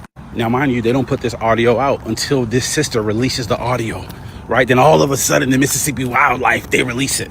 It wasn't the FBI, CIA, detectives, Coast Guard, nobody. It wasn't until that sister released that all of a sudden we got some official audio now. Right. And if this audio is authentic and real, then there's multiple folks that's involved in this cover-up. From the judge, stepmom, to the detectives, to all of them. And on this Tuesday, we still have no indictments, no charges, no arrests. Much love to the Wells family. I don't trust that judge. I don't trust them investigators. And I don't trust them kids. Was he spitting or was he spitting? You can't tell me we ain't got no great minds. I'm just really not trying to hear that. I'm not trying to hear any of that. I'm just you know it just don't make no sense. I'll tell you this though, everybody got TMZ on their radar. I'm gonna tell you that right now.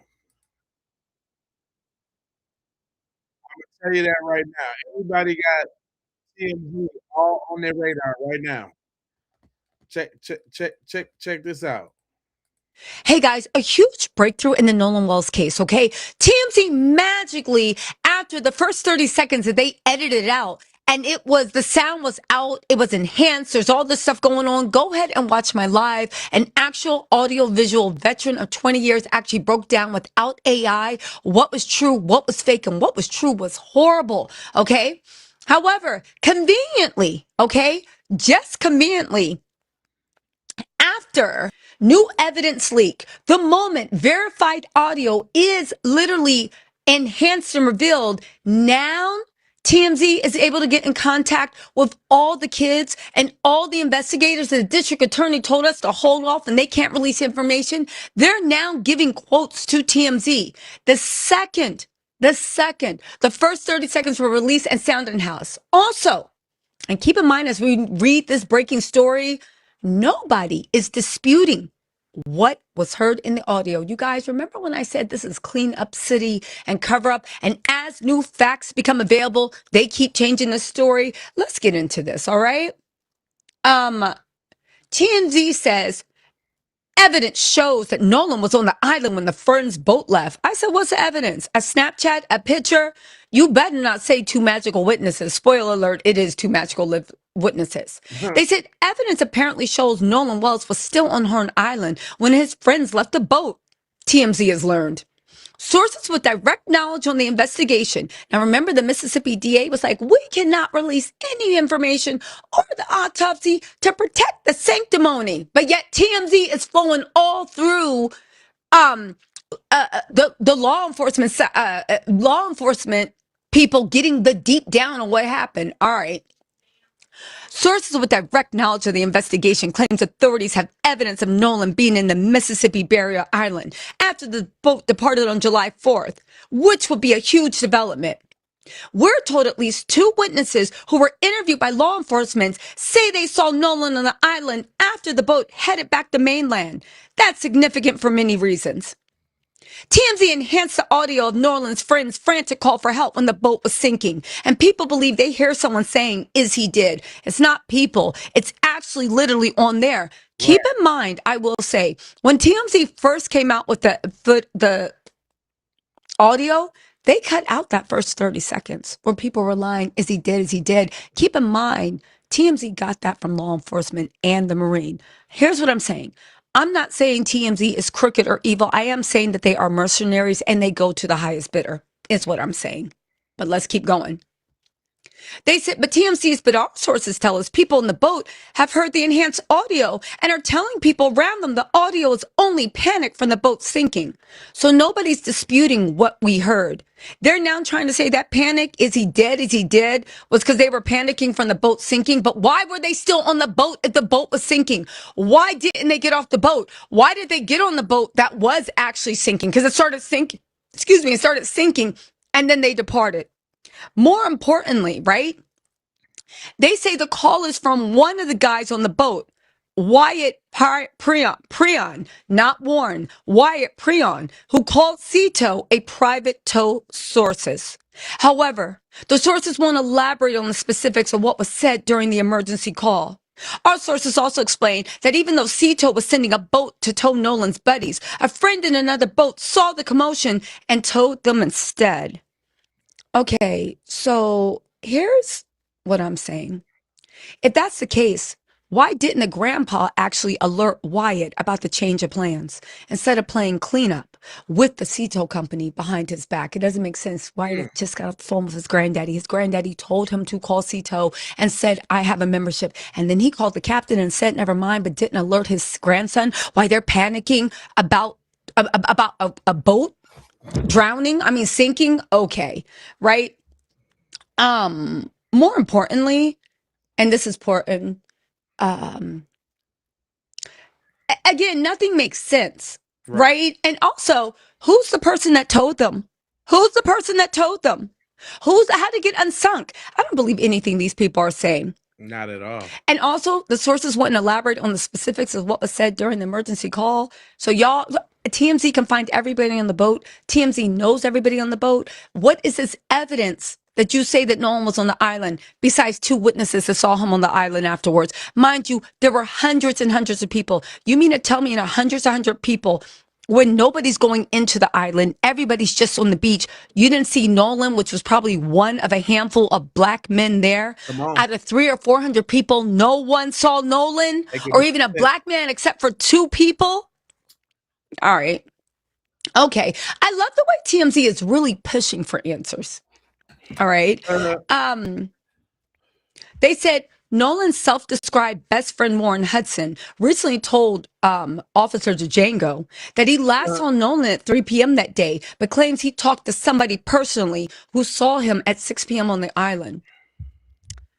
First of all, the sun went down at 7:54 on Horn Island, went completely down. That means it was in twilight around 6 p.m.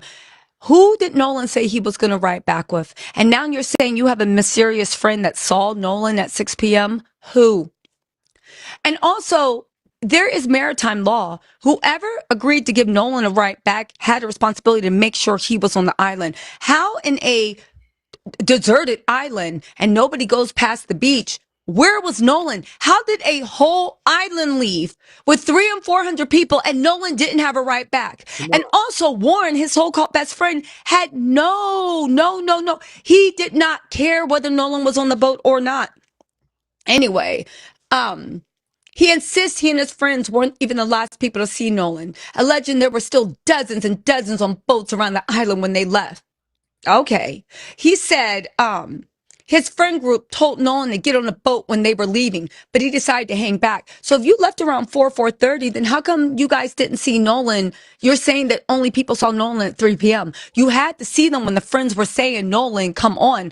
Also, if you see where the boats are docked, the friends could have not told Nolan to come on without you hearing them scream or even seeing Nolan.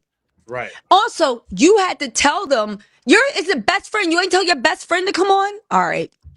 Right. Listen, this is just so weird. This whole thing, they need to just wrap this up and bring up charges because it's literally a bunch of morons trying to, as the facts keep expanding, they keep trying to expand their story to encompass the facts, and it's just not making sense. Okay? It's it's weird. It's weird. It's weird. You know, but Illy Lily on Philly actually said this, and they said this is a wild article with convenient timing. The audio being released really screwed up their stories and timelines, and now they're scrambling and everyone's talking to TMZ. And it's TMZ playing lawyer for them. I still can't get over how TMZ of all places intentionally edited out the most important part of that phone call and is now playing defense attorneys for them. Again, this article was just released. This is breaking news, y'all. Let me know what you think in the comments. Stories developing.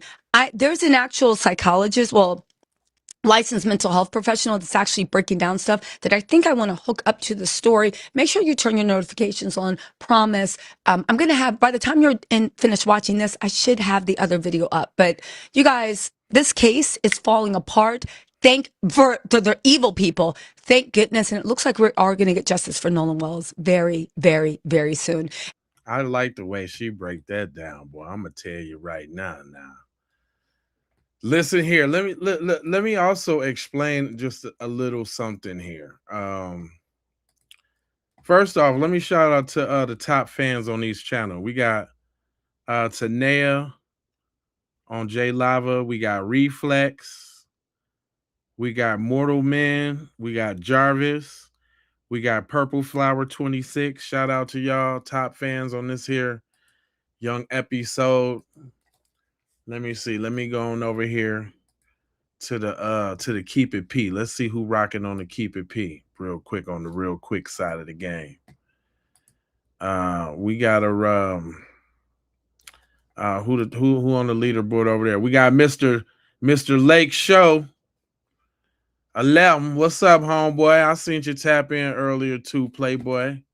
Holding it down on the Keep It P side of the game. And then let me go see who on the Raw real quick. Let me check the Raw side out. Who's rocking on the Raw real quick?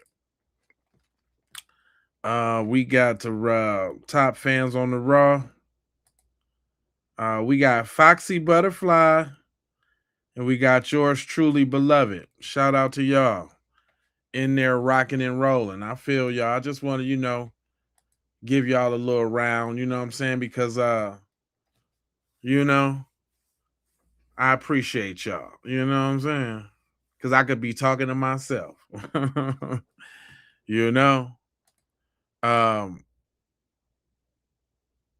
They're really messing up with these pictures, with all of this little information that they coming with. They really, Mr. Lakes, I appreciate you. This fakery that they coming with, check it out. TMZ and Officer playing in our face. Y'all are playing in our face yet again. Cause help me understand how it would make any logical sense that the photo that you're showing us of the boys allegedly being towed on the boat could be happening at the same time that the emergency call went in? Right. Help me understand. I'm just asking. I just need to understand the logic behind this. We now have new video that shows he was not on the boat after leaving Horn Island. So in the video, you can see somebody on the phone, and there was an emergency call that, was later released. I also find it odd that y'all are not referring to the photo as the alleged photo. Y'all are not referring to the photo of the boys being towed on the boat as alleged. Right. So y'all have confirmation that that is actually from that day? TMZ, who says allegedly like nobody else in the world and has lawyers on their team. Right. Y'all didn't think to say that it was alleged? Right. It's getting weird. At this point, it's getting weird. TMZ and officer playing in our face. Y'all are playing. It is getting super weird. Look, everybody can't be talking about the exact same thing. There's no possible way that everybody is saying the exact same thing. Like we're all like we all must be must be dumb. Hold on.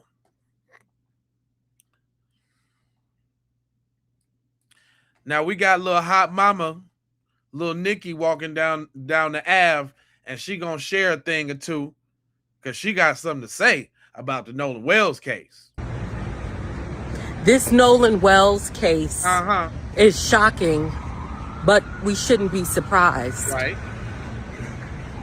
What in the heck is going on in Mississippi? Racism. We know that. Yeah. But, Nancy Grace has entered the arena and she's asking a lot of great questions. She's like, basically, after a crime and there are a lot of people involved, they separate the people and they interview them. They read them their rights. They record them. They get their stories on record. And there you go. Did that happen in Mississippi? Nope. They just let these kids go home to play Fortnite and to talk on the phone about what their story was and what they were going to do. I don't quite know if they did that or not, but right off the bat, that judge lady was like, oh, there's no wrongdoing here. How the hell do you know? There hasn't been an investigation. Are they doing things according to how things are supposed to be done to solve homicides? Granted, they declared Nolan's death an accident before we even knew it was an accident. But shouldn't they have been talking to those kids and getting their statements and stuff? Did they do that? And then lie detector tests and stuff? I don't know. It just seemed like some basic shit ain't happening in Mississippi and we shouldn't be surprised. But I'm stuck like glue to this situation. Yeah. What it seems like to me is a collusion on a major scale. Everybody's involved in some type of cover-up. Yeah. The parents. Yeah. Judges. Yeah. Law enforcement. Yeah. Something just ain't right. In the words of the great poet Keith Sweat. Right. Don't like what I said? Kiss my sunshine. All right. Now, you heard what she said now. I mean, we all got this telepathy thing going on. It's like everybody's thinking the same thing. You know what I'm saying? Everybody's thinking the exact same thing. Now look, I want now sometimes I gotta bring these other conversations to y'all, right? One switch. Welcome to the channel. This is how we do it. Listen, I gotta bring these other conversations to y'all, right? Listen how they talk and what the logic is. Same conversation we all been talking about, but listen how they speak about it, and we're gonna bust it down as it go along. Now there is an audio. Oh, hold on. Now there is an audio in which one of the boys of the friends, which he originally went on there with, was headed back and they called like their AAA boat towing company. I heard that. And he said, we're sinking, we're taking in water, we need a tow. And you hear the woman say, oh, what's your tow now? What's your membership number? And then they said, do you need the Coast Guard? And he goes, no, we don't need the Coast Guard. We just need the tow. This audio gets shared everywhere. And it's the beginning of that call before the woman working at the tow place answers. There's some grumbling talking. And now someone with enhanced audio experience said, someone, you know it's a black woman. You could have did your research just like everybody else on the internet does. Someone. Y'all see that little slight little dig? Said, I've, listened to it and I've run it through AI and this is what I'm hearing them say. Yeah. Which you hear, according to what is all over, is someone being like, Nolan, is he fucking dead? Wake up, Nolan. And the other guy's like, hey, yeah, we just need a tow and how many people are there? There's 8 or 7 or 8. So they're like, oh my God, there was 8, and they. But see, hold up. Even she can't deny. She's probably finna try to make a case against it, but she can't deny what she heard. Let's not skip over that. Dumped his body and this and that. So what are they saying, that he might have gotten into a fight with somebody? Yes, like either there was a fight and they killed him, or they because I heard he was talking to a girl. They were right. Look, they got to bring up the girl. The white guy is definitely finna bring up the girl. He's definitely finna bring up Katie. I heard he was talking to a girl. That's what I heard. I heard he was cradling somebody's buns. That's what I heard. I heard he was in the water getting busy. They be emphasizing that girl, don't they? I just want y'all to notice that. So now if you believe that he was on this boat going back, yeah, then the theory is, if you believe that this audio is true, then the theory is they knew he died. They either killed him or he accidentally died and they didn't tell anybody. And then they threw his body over the boat. Then the tow people take that. Hold up, but stop right there. Look how she tried to look, because it's really plain and simple and it stops right there. And there's really no more to be said about it. That's really it right there. Stop right there. There's really no more. It's over with. You're done. That's it. Either they murked him or he succumbed to some fictitious drowning or whatever. These large amounts of drugs or whatever. And they didn't tell it. That's it. But notice how she tried to skip, bip, dop, dip, and dance right on past that. It can't be that. It must be much more. Then the theory is they knew he died. They either killed him or he accidentally died and they didn't tell anybody. And then they threw his body over the boat. Then the tow people. Nobody say threw his body. Nobody said that. People take the boat, they go back and enjoy 4th of July and don't tell anybody, and then remove all of their social media and all that stuff. Yeah. And have a bond like, I know what you did last summer, and we're going to take this to our graves. Right. That sounds about right. That sounds about right to me.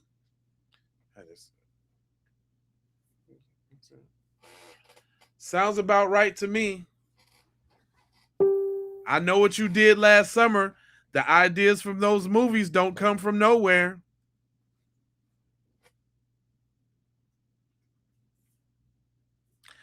Don't look. She trying to make it seem fictitious and all that. What is this? I didn't know what you did last summer. Yeah, exactly. Mississippi style. What are you talking about, lady? It can't be possibly. I know what you did last summer. Can't possibly be that. And we're going to take this to our graves. Right. That's that theory. The other theory is they removed their social media and all that stuff because they were immediately being bombarded because he was missing for like 30 hours. They're immediately getting bombarded. That was nobody theories but y'all's. The other theory, no, don't try to equate the two because the two are vastly different.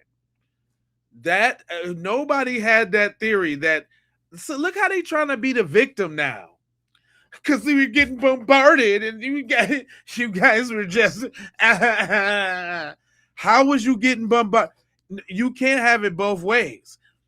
You wasn't getting bombarded until we knew your social media was gone, thus you couldn't get bombarded. Because everybody had a little slither of faith that Cuz was somewhere until it was officially known that he was gone, and that was on the 6th. Then we started looking at y'all funny like that. We was looking at you funny already, but wasn't nobody speaking up. But y'all wasn't getting no damn bombarded. Oh, he's getting bombarded, and they had to get rid of their social medias. You're lying. You're lying. But look at these tactics, though, with the reverse, on the reverse grip side of the game. And now, oh, I'm a victim. They were just getting bombarded. They were. That theory. The other theory is they removed their social media and all that stuff because they were immediately being bombarded because he was missing for like 30 hours. They're immediately getting bombarded from the internet because he's black and they're white. And their parents and everybody just said, remove your social media because you could have been drinking on there. You could have been like, just remove it. Oh, now it's excuses. And was there any drugs in his system or anything like that? They have not said that there was. Okay. Yeah, we don't. Look, because he needed to be. Was there some drugs there?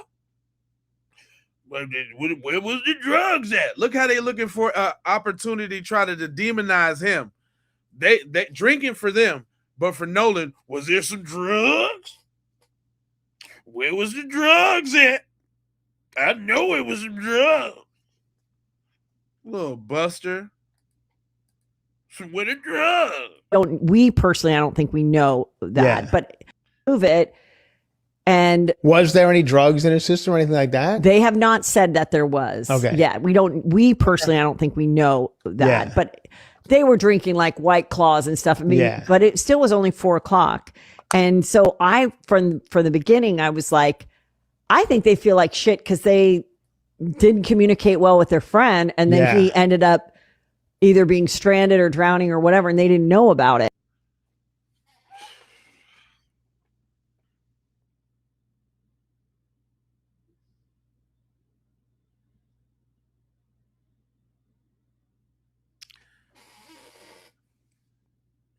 They were so concerned about their friend that they made a world tour with Muhammad, my man, in the same boat that was supposed to be sinking, going down. We in 31 feet of water. We going down. Do you need the Coast Guard? No. Okay. Then y'all rose all around the world in 180 days. Now, once did you say, dang, you know what? We got Nolan's phone, man. Let's take homeboy. Let's go and see what's up with Nolan. Let's go and see, take him his phone back. We good now. Obviously. Do you see how this snake lady tried to explain for these kids, dog? That's sickening right there. Y'all have a sickness. That's a sickness right there. Did you hear what she said?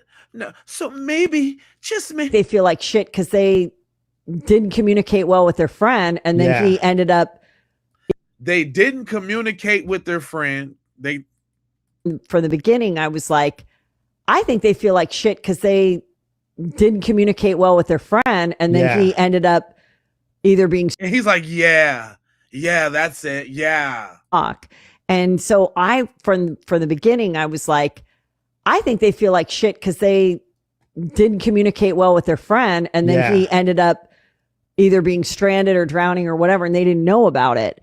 But other people would say, no, they know. And they're staying silent. Exactly. And this was a big cover up, whatever it is. And why isn't anyone just telling the truth? I personally just don't think that 7 to 8 kids. Somebody cracks when you got But 7 it's or 7 8. or 8. I mean, 7 or 8 kids is a lot. That's what I'm to saying. not have one person go, I need to tell you what fucking happened. Now, You know how y'all be on code. Shut up. Quit it. Did y'all see the mental gymnastics they was trying to go through to justify that bull stuff? Y'all see that? I just don't think little Timmy and Bobby and those guys, they just couldn't do such a thing. I just don't think. Girl, if you don't shut up, you know man. That's why I be playing this, man. You said who paid these people? Man, I don't, man. This crazy work. It's the mental gymnastics for me, though. I got to twist and turn and figure out how not to demonize my folks because this looks really bad. And however I got to twist it and victim blame and victim shame, we just, the problem, they just didn't communicate well with their friend. That's it, and and then they left him there and, he just so happened not to be able to get back, just, what did I have to do with that, And then they keep bringing up this drown thing. And all I'm saying is, did he drown trying to swim after the boat? Did he walk around the island and get and consume every drug and every drink and say, you know what? I'm gonna swim home. Those guys left me without a phone and I'm gonna show them. I'm gonna swim home. Let me swim home. I'm bad Nolan Wells. And I'm a swimming. Uh-oh, I'm finna drown. Blah, blah, blah, blah, blah. That's how they imagine it happening. That's how they want us to think it happened. Y'all think y'all just gonna leave me on the island? Nope. I can swim back right now. Watch me go. Feet don't fail me now.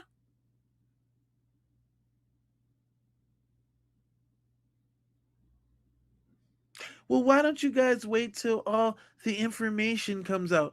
Why don't you wait till the investigation is done? It's the investigation.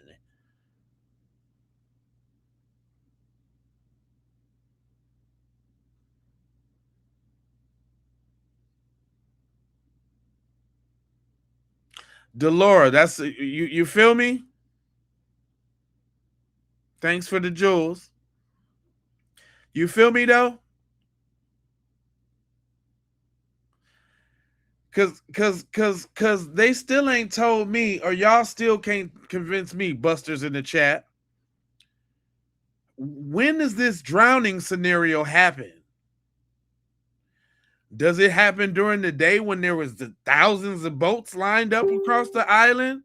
Did he then now swim out past all the boats and go drown in this washing machine in the high tide? You know what, the rip tide now. You know he could have caught in the rip tide.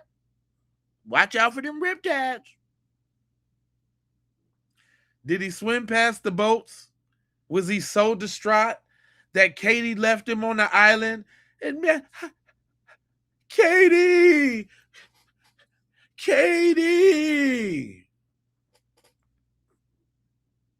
I'm just trying to figure out when this drowning thing happened. When y'all can explain that to me.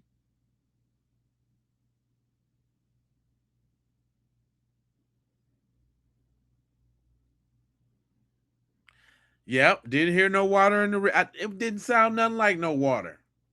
You ain't hear no splashing, because if they was moving around on the boat hysterical and taking on water, it definitely would have been some splashing or his foot in the water.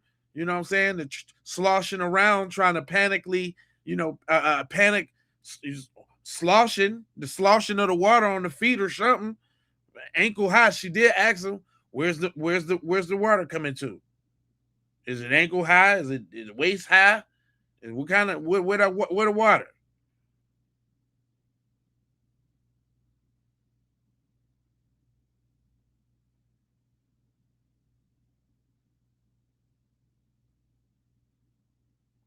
Yeah, you would hear water hitting across the boat. No, if they was really sinking if they was really sinking in some real deal water, Cuz would have been a little bit more hysterical than that. In the middle of the ocean, they ain't have on no life jackets from the pictures, and it seemed like there's a bunch of people on the boat, like they didn't have enough. You say, exactly, if he did drown, who boat was he on? How did he get to where he was in the water? Then if he washed up days later, nobody saw this. Right. Can't nobody explain how they can't do it. Ain't no explaining how he really drowned. It's a sad thing. It's the kid drowned. Sorry, it's sad. It's just sad.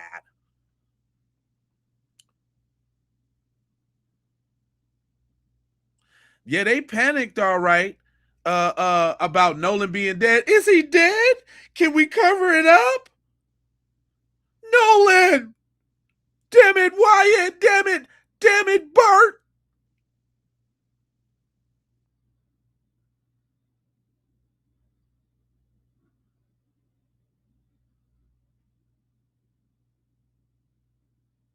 Sinking right in BS. What's up, Cayenne Pepper Lady?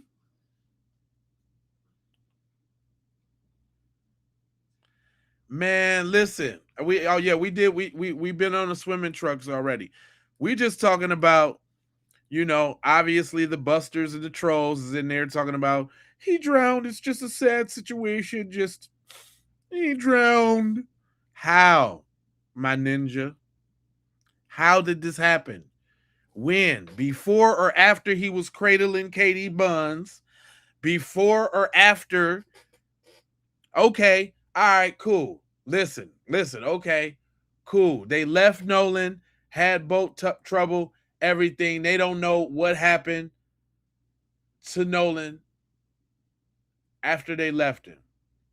Still, somebody did something to him.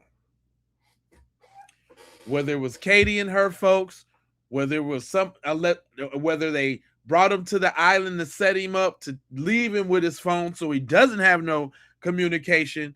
They set him up. And they knew what was going to happen.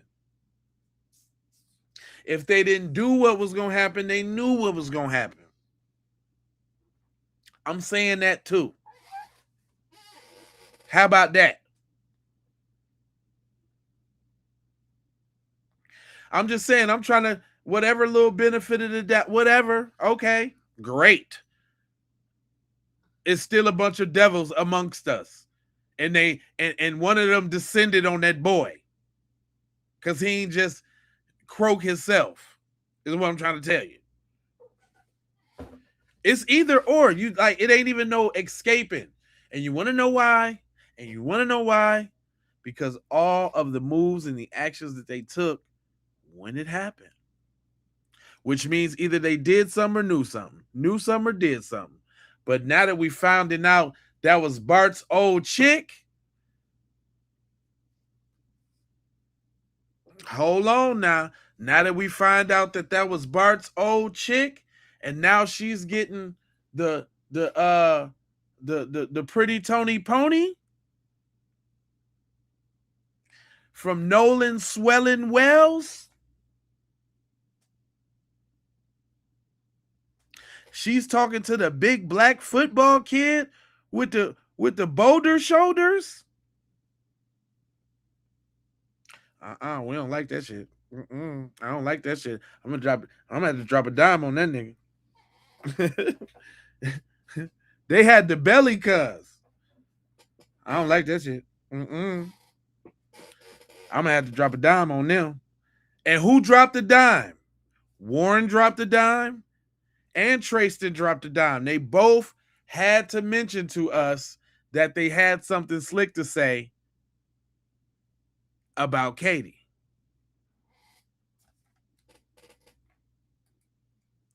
About Katie.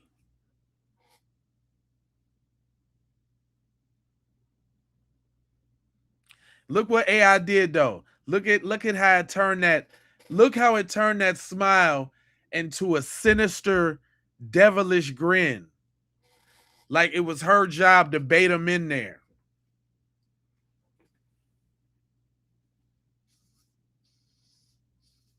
Right?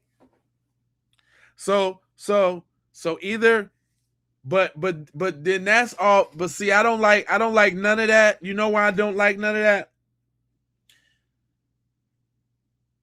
Because y'all want us to play in our own faces and act like we didn't hear what was on that phone call.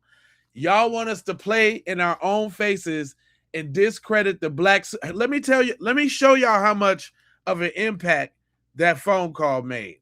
Wait a minute. Let me show you something. And I mean, if this don't tell you, if this don't show you what it is, kid, on the Wiz Kid side of the game, hold on. Hold all the way on. I got a hold. I gotta hold, and I want you to hold it on. This is real serious right here. Cause I was doing some digging, and something stood out to me. I say to myself, self, why would somebody go to the lengths of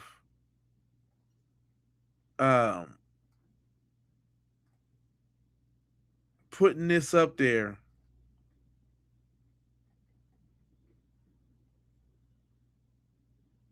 hold on. What's old girl? I gotta figure out what her name is. I'm drawing a blank real quick. Hold on, real quick. Hold on. I had this shouty, and I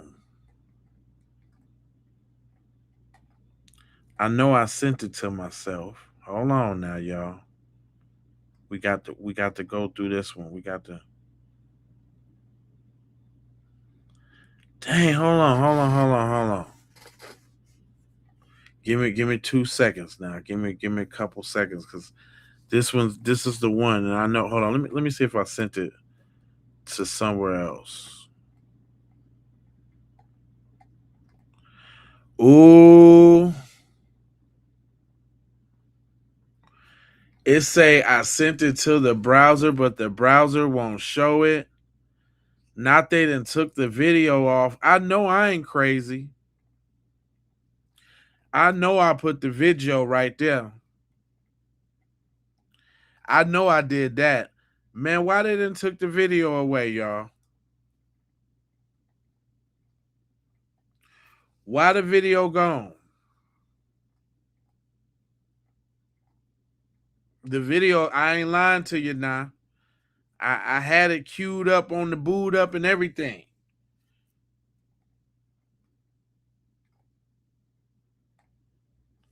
I had it, man. Dang, that's crazy. That joint popped out in real time. But I do have somebody talking about it. But I wanted to read the letter. I wanted to read the letter myself. But I got the video of somebody talking about it, and her wife's. So apparently, the engineer that made the audio has a wife. You know, like they're an LGBT couple, and her wife snapped off on the person who made the disparaging comments about her wife. Oh, it's deep. But check this out. Mistake. She is the type of white woman who cannot stand when black people stand up for and defend ourselves and use our skills, our voices, and our abilities in order to solve cases, speak up for injustices, demand accountability. So she's upset. The thing is, white people want so desperately to control any kind of narrative that comes out about a situation or a story oftentimes. And please understand, when I say white people, I do not mean all white people. Okay? Not at all. I have met some of the most extraordinary, wonderful people that are not of color that exist on this earth, salt of the earth. So, but I have to say, it's coming out more and more every day that there are seemingly, unfortunately, far more racists than there are non-racist people of color. I have observed it myself throughout my life, and people just aren't trying to hide it anymore. And there's just something about the level of control. They often want desperately to control the narrative. They want to tell Black people what to think. This is what actually happened. This is what, oh, you are misunderstood. In other words, code for it. You're not smart enough to decode what's going on. Let me tell you what to think. Let me tell you what has actually occurred in said situation. And is that everything that y'all seeing in the chat? Is she busting that down, or is she busting that down? That's what gets extremely old and tired. Let me give you an example. This is a random example. Doesn't really have anything to do with the situation. But the other day I was at Walmart and I was sitting in in a handicap spot. Now, I had not put my handicap placard on yet because I had not exited my car. But I was getting ready to shortly, but I was finishing up a conversation with someone on the phone, and this white man, and I had my window slightly ajar, and this white man sticks his head into my window and starts screaming at me that he's calling the police right now on me because I'm parked in a handicap spot. And I'm taking that spot away from someone who truly deserves it. Sir, you're calling the police. You're calling the police on me? You didn't want to find out any information. You didn't want to ask me any questions. Not that you have the right to. Just because you're white and I'm Black does not give you the right to police me. And this is what I'm having a real hard time with white America right now. Them feeling that they have the right to police Black people in what we say, in what we do. They're coming for Janetta. Janetta has the right to do whatever she wants on the internet. If Janetta wants to call herself a dog walker and she's never walked a dog in her life, she has the right to do that on the internet. However she sees herself, she can say that's what she is. Now, she is actually qualified to do what she did. She explained the process, even though she did not owe any of you internet sleuths an explanation for her process and what she did, but she did explain herself nonetheless. And for Sarah to come for her, baby, please, you coming for who? How? Why? Stay in your lane, mind your business, and go about your little life. I've had it up to here. I've had it up to here with white people attempting to police us. It's beyond old. It's beyond tired. Stop trying to tell us what we think, what we know, and what is. Stop coming for us, because we're not going to shut up. We are not going to shut up. We've lived through slavery, Jim Crow, all of it, baby. Civil rights era. We lived through it all, and we are not going back. So, bye, girl. Y'all are gonna have to Now this is the wife of the engineer that cleaned up the audio. Y'all are gonna have to just pardon my frustration, pardon my attitude and my energy right now. I'm gonna be as transparent as I possibly can. What I just saw Sarah J. Fields say in response to my wife, Janetta Brantley, doing what she can out of the kindness of her heart to help the Nolan's family has me livid. I want to be clear, and I'm sure Netta's going to comment on her own and speak for herself. Sarah, what you don't understand is that we fear nobody. And we are probably two of the most honest people that you will ever come across. There is nothing that you can say about our businesses and or our past that will change the truth that's being exposed right now. And I'm so glad that you were salty. I'm so glad that you were upset, because hold on, I found it, y'all. I found what she said, and I'm gonna read it. We gonna go right down the middle and see what she said, because she had a long ass just a a straight hateristic ass message, dog. Look at this big paragraph she made, and look what she did to that sister, who just simply put out. I'm gonna move myself. Hold on, let me move myself real quick. She put this sister business out there like that to just because she decided to put up a video so these folks can get some transparency about what happened. You know what I'm saying? Today, shorty, man. Every notice they coming out in droves, like they like beehive mentality, like they're all in on it, like they all can't help but speak up and help in, like they gotta help in the lynching too. Like it's wild. It's real wild. Hold on, there's some very small letters.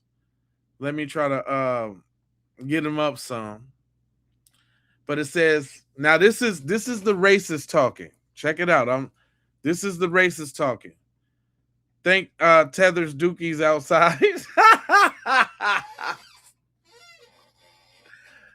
I love that name, Tethers Dookie outside. Oh my god, that's funny.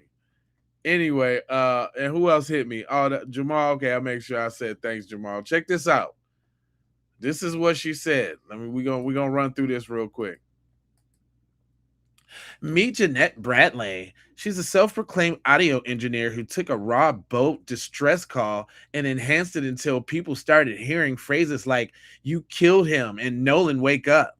She has repeatedly accused Nolan Wells' friends of murdering him and has publicly called for his arrest. Her self-editing audio has now taken the internet by storm and has essentially become the dog whistle for people who were already targeting and harassing Nolan's young friends.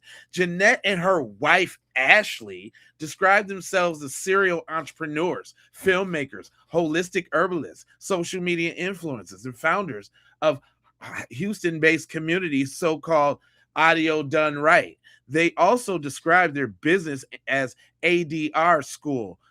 My team confirmed through Texas Security State that they neither Audio's Done Right nor ADRS. School is registered as Texas business entity, right? She goes on to say, I got to read it like that because she sounds so smug saying it. She goes on to say, my team has also discovered the SMART, S-M-A-R-T Vegan LLC, for which Jeanette Bradley is listed as a registered agent and inactive with the state, Texas State of Texas Security Estate. State records show that the entity franchise tax and involuntary ended, and its right to transact business in Texas has been forfeited. Despite that, products are still being offered for sale through the business website, raising obvious questions on whether the business is properly authorized to continue operating in Texas. Now, man, what the hell does that got to do with her fixing this goddamn audio? What that got to do with that, shorty? What that got to do with that, shorty? What that got to do with that?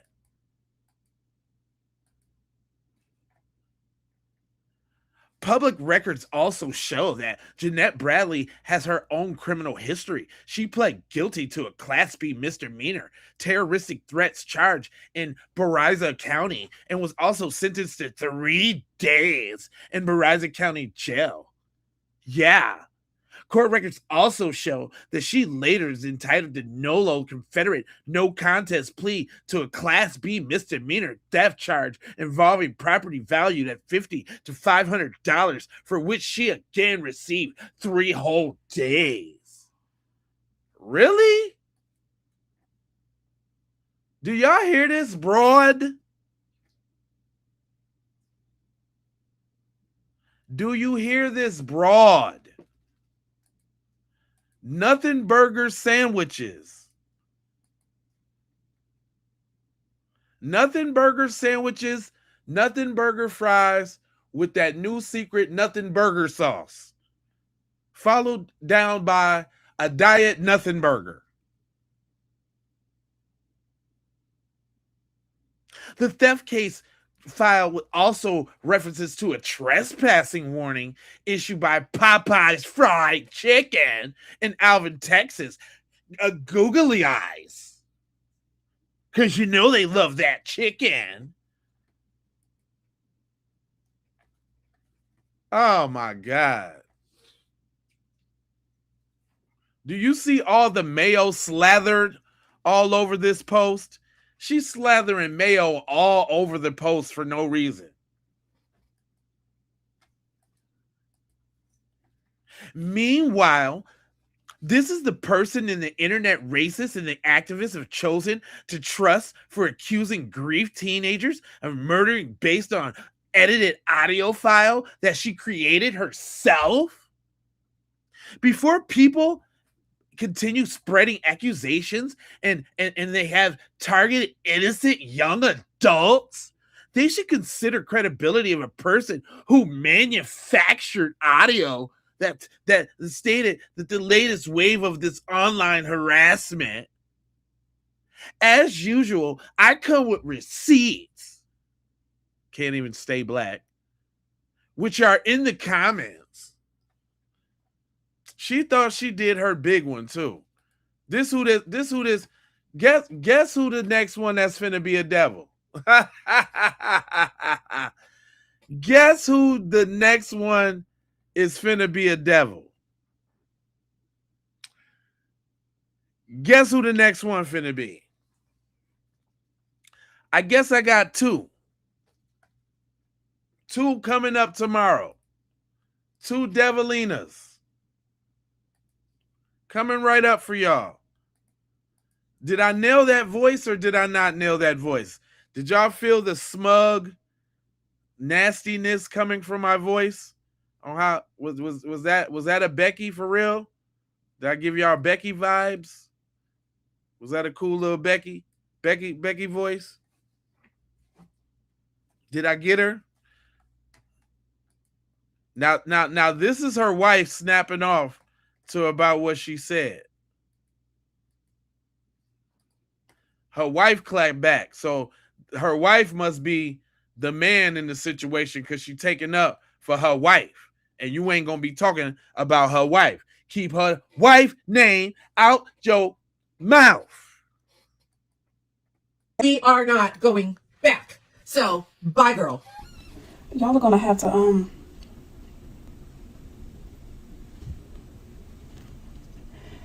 to just pardon my frustration, pardon my attitude and my energy right now. Because you're trying to be a poised man. I get you, bruh.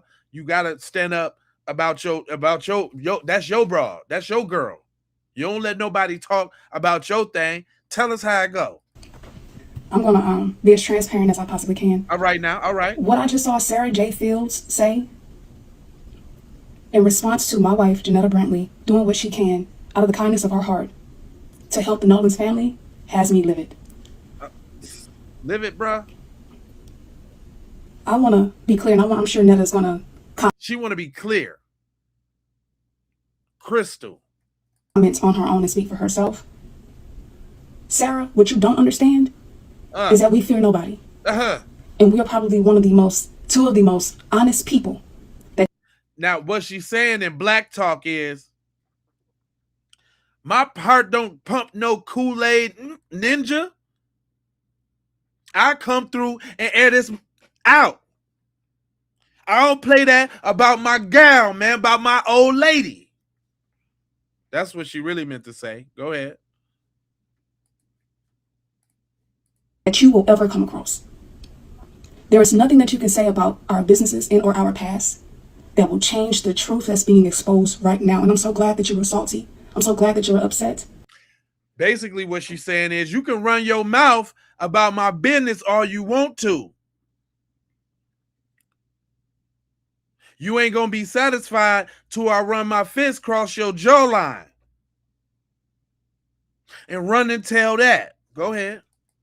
Because people like you deserve to lose. Another clarification, because what lying people like to do is try to shift the goalposts. My wife never claimed to be a professional audio investigator, crime investigator, or anything like that. What's so Right. beautiful about what she did was she's an average person, just like me and you, because I know you think that you're not, but just like me and you, she's the average citizen who is concerned about a case to which another innocent black male has been slain and wanted to do what she could to help as an audio engineer in the entertainment industry. Basically, what she said was, my wife know what the she doing. Don't you ever question my wife. You can't never get on our level, biatch.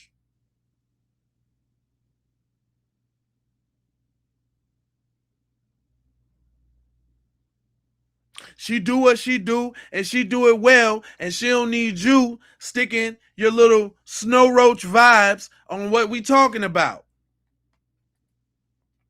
Go ahead, tell him, sister, bruh.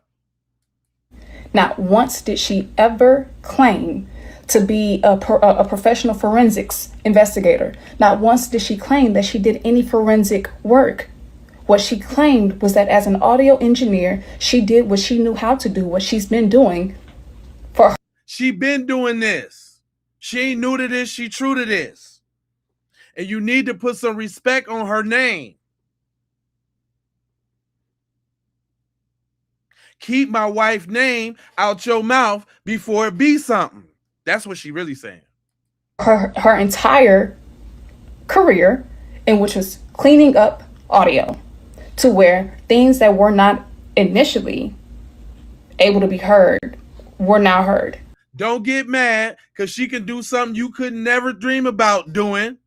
I see the jealousy in your heart.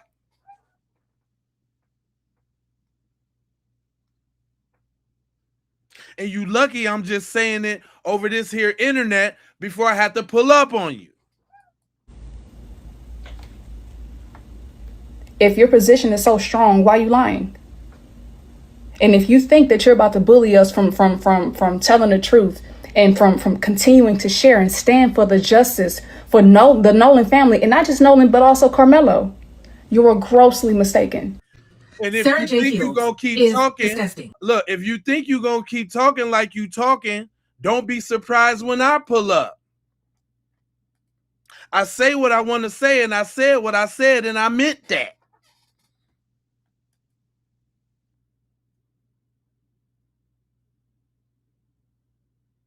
Straight like that is what she said. On the quick translation side of the game.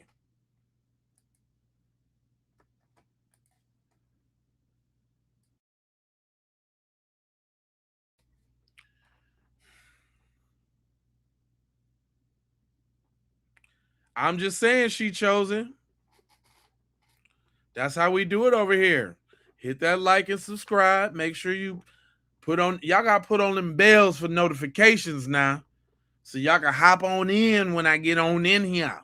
I usually go live every day around, if I do one in a day, it's around like 12 o'clock. But I'm for sure in the dough around 3 to 5 o'clock. Around that time, 3, 5 o'clock, something like that. I'm in the dough. I might even have to do a late night taste like tonight. Just had to get on in here and spin a bin real quick.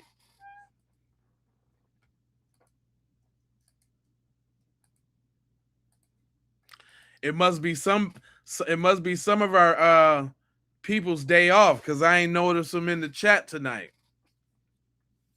Which is good, you know what I'm saying? Which is good.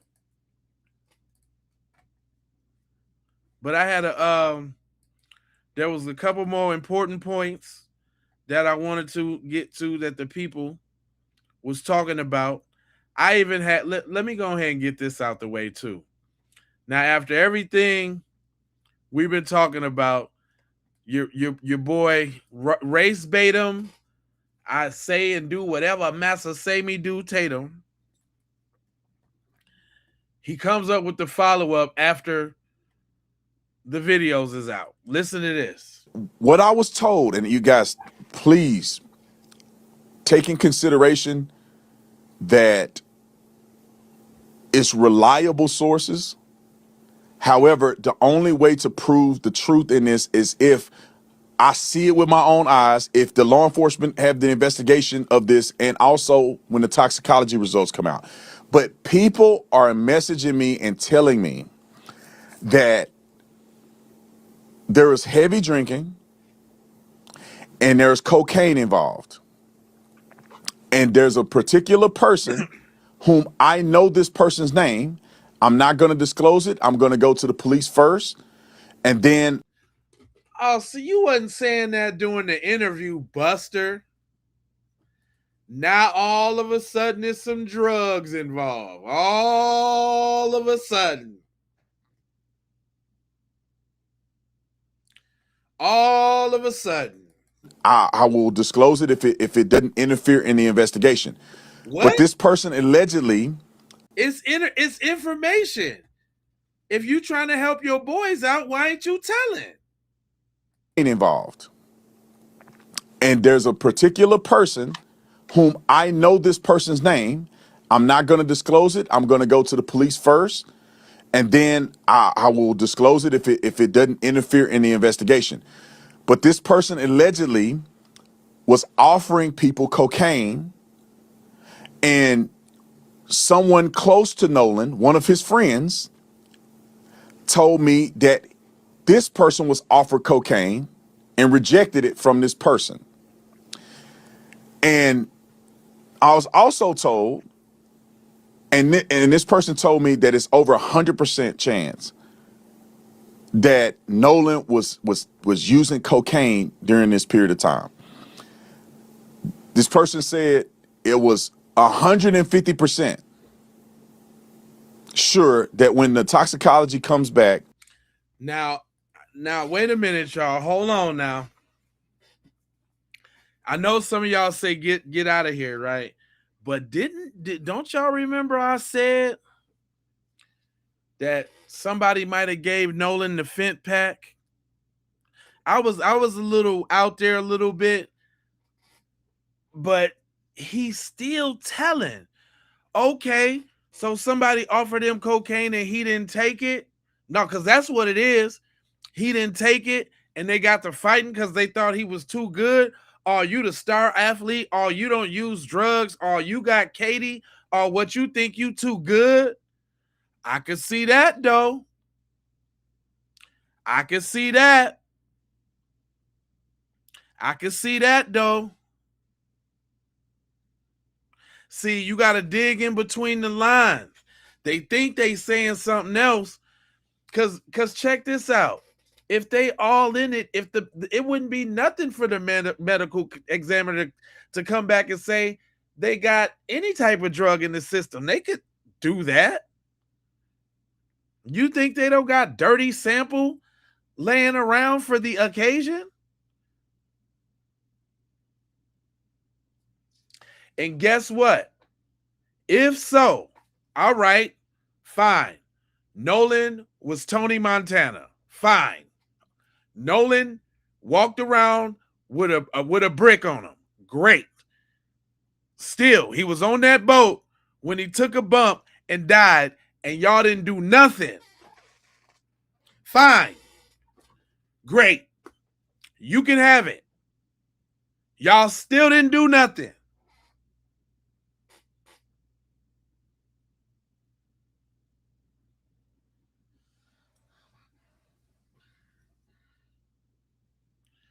Yeah, if he could have had 2 keys in his book bag. Okay. Great.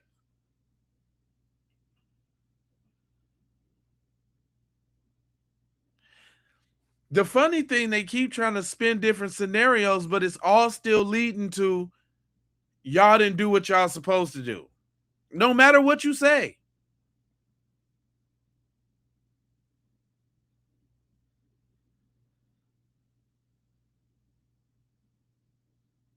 Right, if nothing else, it's definitely a cover-up. Period, point blank.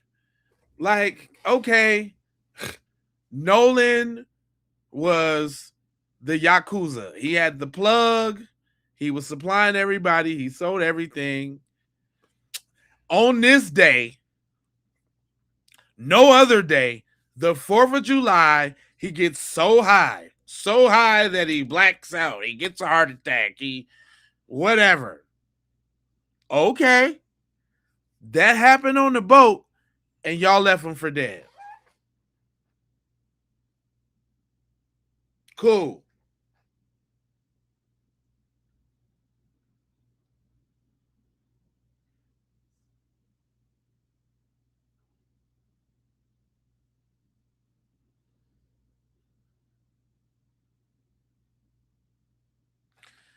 I'm just saying, like just make this scenario make sense, dog. Yeah, it's a lot of holes. So now he got too high off of coke, and y'all kicked him over the side of the boat, and he drowned and floated up on the. Okay, they still did something. Oh, he hit the whole cocaine, and they went and hid the body and dumped it later. He still did something.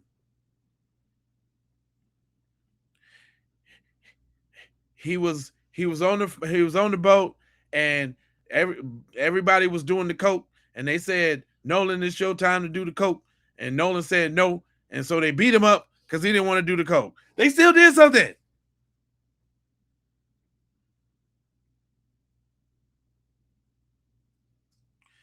Y'all can't flip and twist and spin this one. And Mr. Race Baiting right here ain't helping.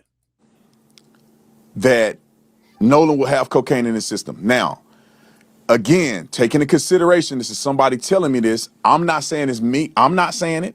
I'm not able to verify it. But from the sources that... Then why are you saying it?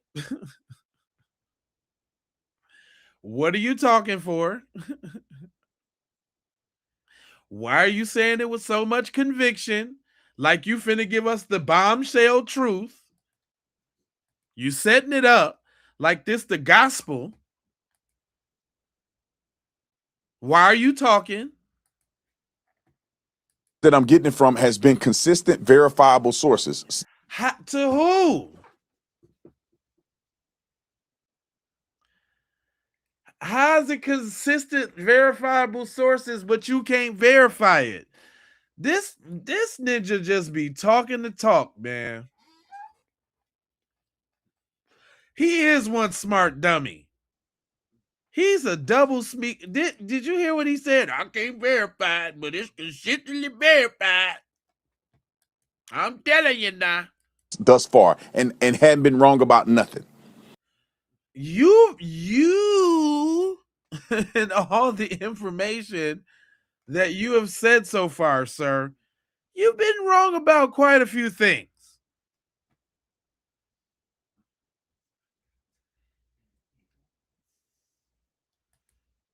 I know. You like, it's so weird, I can't take it. But no, we got to hear these other sides, man. We got to hear this. Bottle of whiskey in the background, right? You got to hear this.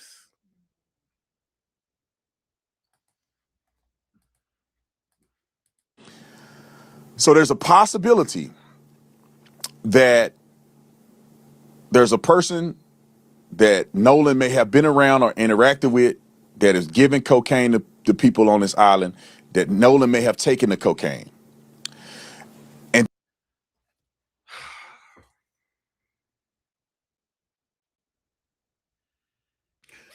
we can't say it was Nolan that was doing that had the drugs, but Nolan knew the plug. It was Nolan that knew the plug. He had all the drugs. That right. Kilo, half ounces, grams. Nolan had it all. then also, I received a DM. From someone DMing another person. So I got a DM from somebody that DM somebody. I got a DM from the DM now. Now I'm trying to leave these names out because I really don't know what I'm talking about. I'm trying to just explain for the white boys. I want to not mess this investigation up. Nigga, you done that already. think law enforcement already have this. You done that thoroughly already. Matter of fact, you know what, y'all? We need to give Race Batum Tatum a round of applause. I know y'all like, damn, Jay, you tripping. No. If he wouldn't have done this interview, we wouldn't have had all these jewels. He is helping the black community unintentionally, thinking he clowning the black community, thinking he hurting the black community. He has helped tremendously, y'all. I mean, this guy's a modern day saint. This guy has helped quite a bit.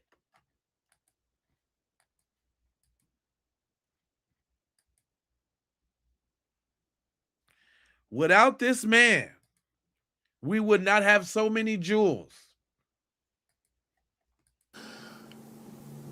That alluded to the fact that, and I messaged this person because I want to talk directly to the person that I saw the DM from. And we haven't talked to this person yet. But the person said in the DM to another kid that is associated, not any of the kids that I interviewed to talk to. Now we got another kid now. This ain't nobody y'all heard from and talked to now. We got another kid that DM somebody with the DM, and then they sent it by wire. They mailed it, stamped it, telegram. Then they sent a Yahoo email.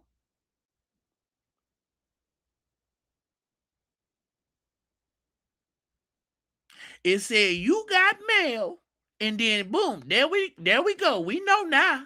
But that could be associated to some degree that knew Nolan, that this person wrote a message. Oh, you not talking about no Nolan like Tristan and Tristan and Warren did. You're not talking about know him like that. You talking about a DM from a DM that somebody. So basically, somebody just went to the school. Because I know you're not talking about like they knew him. Saying, me and my husband saw you arguing with Nolan, and to the effect of you're going to spend the rest of your life in prison. Now, the person.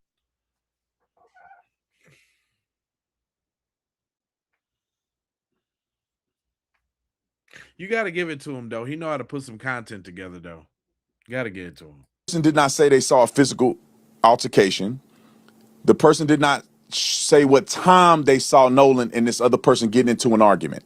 Now, this is after Warren, their boat left.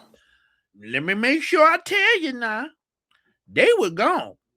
They were nowhere around. I swears to you now. Would I lie on Boy Scouts honor? This guy, man, I wonder how much they actually gave Cuz to be doing all this. This may be somewhere around a little bit before 6. Right around 6 or a little bit before 6 p.m. Now, according to the autopsy, which I interviewed a medical examiner about this, there is no evidence of blunt force trauma or an evidence that Nolan got into a physical altercation. He got hit in the back of the neck. So I'm putting all this stuff together, what people are sending me and all that, and I'm trying to find a neutral point to share with you. Now you trying to find the one that makes white people feel good, but go on. What I'm thinking at this point, with all that has been said, is that somebody knows exactly what happened to Nolan, or they saw him right before he died. You just don't know who it is. But what didn't he go through the other interview telling y'all, man, we know what it is, man. We know all what it is now. We know what it is. We know what happened. This dude is full of crap. I am not convinced that Nolan was just out there and drowned. It could be. That could have happened. But I'm more convinced now than ever based on what people have been telling me and DMs that I've been seeing, people that have been verified sources, that has to be something with this cocaine, there has to be something with Nolan and a girl, and there has to be something with Nolan potentially being in either altercation with somebody, which would lead me to believe that that person saw Nolan last. Okay, now I don't know if Officer Tatum Nuts is noted he's doing this, but he is definitely setting up that sacrifice. Yep. He's definitely setting up the fact that them boys led him to his doom. Now, come on now. And guess what? And guess what that still say, y'all? Guess what that still say? They did something. Now they trying to say that they ain't have nothing to do with it. Cool. Cool. That's cool. All right. That's fine. Then it was y'all job. Yeah, Nolan Nino Brown now. Right. I built this. It's the Carter. If I'm going down, somebody going down with me. So, okay. All right, y'all. So they trying hard as a mug to get us to believe that Warren and them, everybody left the boat.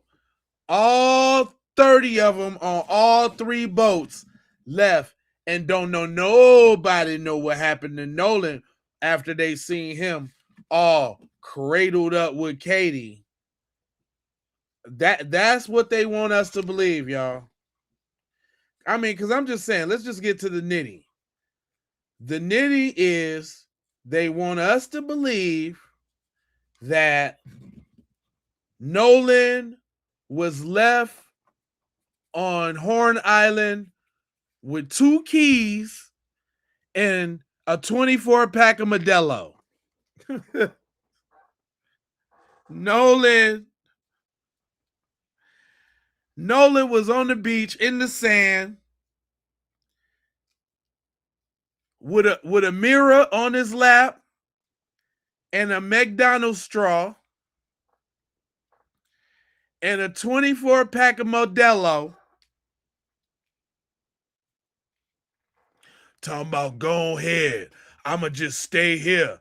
I'll swim back later.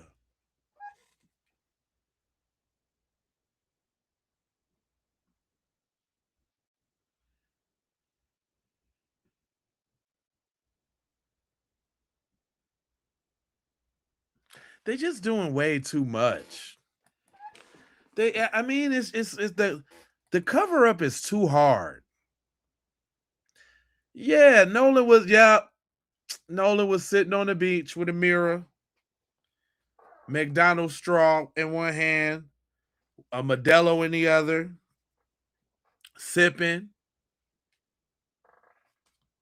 You know what I'm saying? Just living life on the 4th of July all by himself.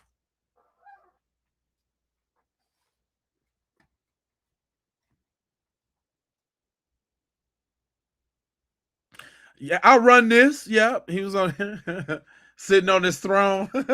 I'll run this. And you know how we know that's not true? You know how we know that's not true? Let me tell y'all how we know that's not true. Because white people ain't finna leave the drugs. We know that's not true because white people are not going to leave the drugs. Let me say it again. The white people ain't gonna leave the drugs. There's no way they would have left Nolan if he had the pack. If you know white people, they do all the drugs. They've done more drugs than you've ever seen somebody do. White people do the kind of drugs that if you did, you would die immediately. Immediately, especially cocaine. Especially powder. They left the powder.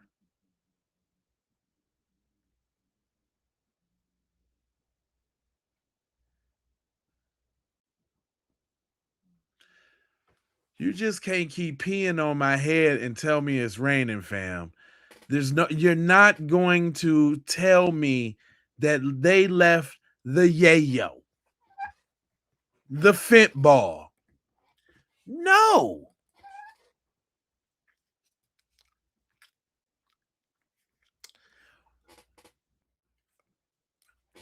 Nigga, let me tell you something. White people travel to the worst of the worst neighborhoods to get that thing. That's what white people don't never have fatigue when it comes to that thing. What's fatigue? Jamal has the pack. We going to the trap to get the pack from Jamal. Fatigue what? Fatigue, you said?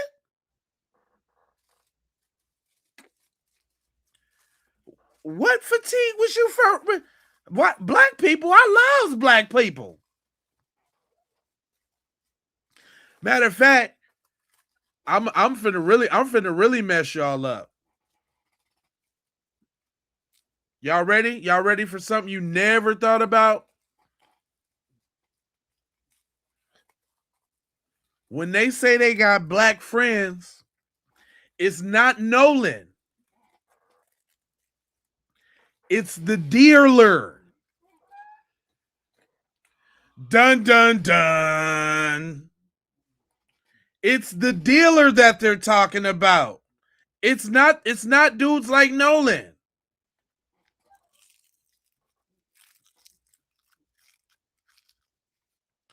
Dun dun dun. It's not Nolan. It's Jamal in the trap. Crap, man, he's a little high, but he always has some good stuff. Because you know it's the special 8.5 tax.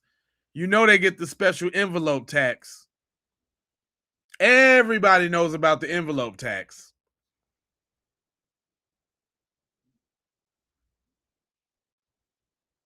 There's definitely a snow roach fee.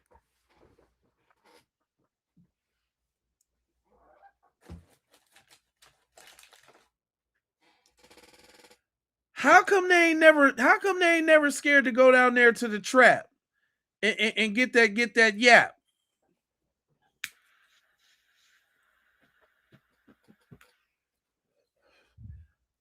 You I got you on that one, Chris. I'm just saying, they ain't never scared to go get that yap, but it's the fatigue. I'm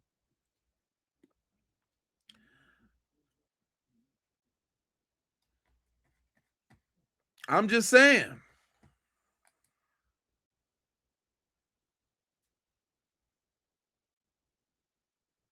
So now Nolan had a backpack full of that Nicaraguan funk, and he was passing out lines, apparently, carrying around a whole keg of Modelo.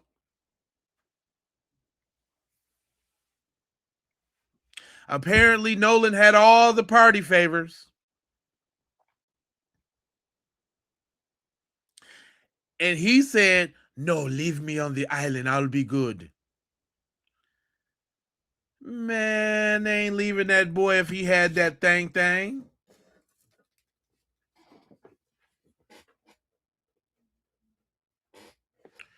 If he had that thing, Nolan was their best buddy. We wouldn't even be talking about this. You know what would have saved Nolan? If he had some of that thing? That would have been the last person they took out. That would have been, Nolan would have been the last person on the radar. If Nolan had that stuff,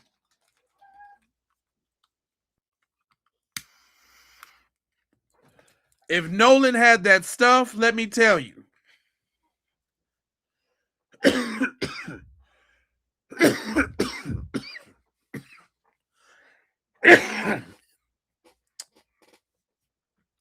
If Nolan had that stuff, he would be around today.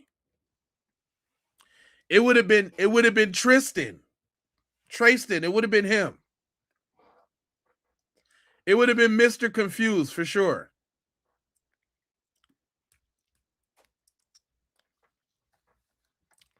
Yeah, he'd be chilling right now. Living his best life. Hell yeah, he would have been VIP. They would have hoisted him up on his shoulders. They would have been walking him all around and Nolan, Nolan, Nolan.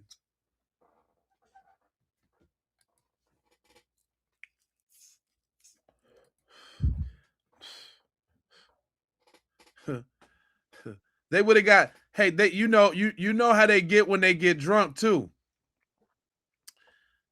When they get drunk, they would have got drunk and got to testifying. Like, Nolan, man, that's my boy, man. Nolan's my bro, man. You can do whatever you want, bro, but you're not gonna touch Nolan, bro. You're not gonna touch him. Not Nolan. You're not gonna touch Nolan, bro.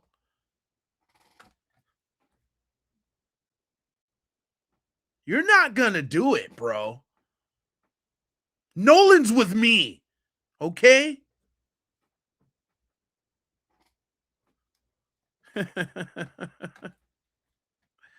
I'm telling y'all how this would have went. And that this other person that's giving people cocaine. Okay.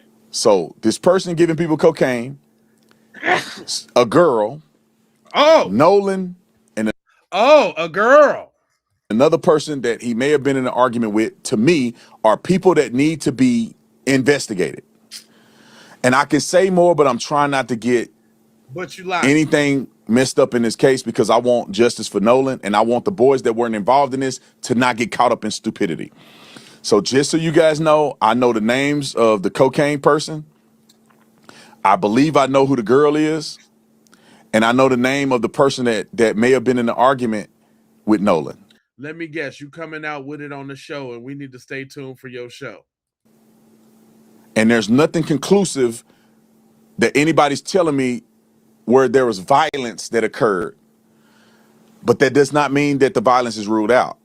That does not mean that something could have happened in the water. Another report came to me of someone saying that they saw Nolan with a girl, being intimate in the water. Here we go with this girl shit again. Here we go with this girl shit again. I told y'all. I told y'all. Did not tell y'all. The apple of their eye. The apple of their eye. I don't know how she keep coming up. It was a girl. Where it caught their attention, and they believed that they saw Nolan and this girl struggling in the water. Oh, no.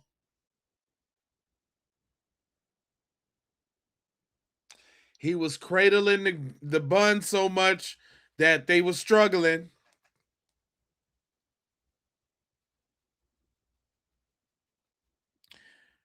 They was cradling. There's too much cradling. They was struggling. Not necessarily drowning, but struggling.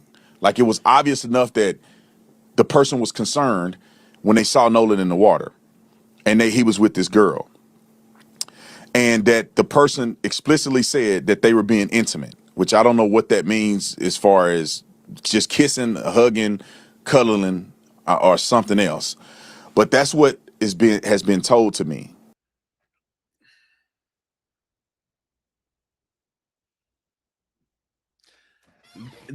Do this dude think that he's like what's the point of what he's saying? Is he covering? Do he think he covering up? Because he is telling it all. He tell us we knew it was about that girl. Cocaine Katie. Yup. The little devil mommy. Another Quello, and she'll be okay. Another Quello, and she'll be okay.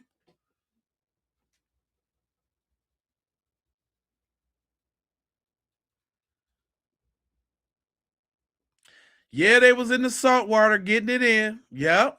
I told y'all. Did not tell y'all they was moving funny in that salt water. He was caressing them mayo buns for sure. I told you. I told you. The mayo buns was being destroyed in the water. Destroyed.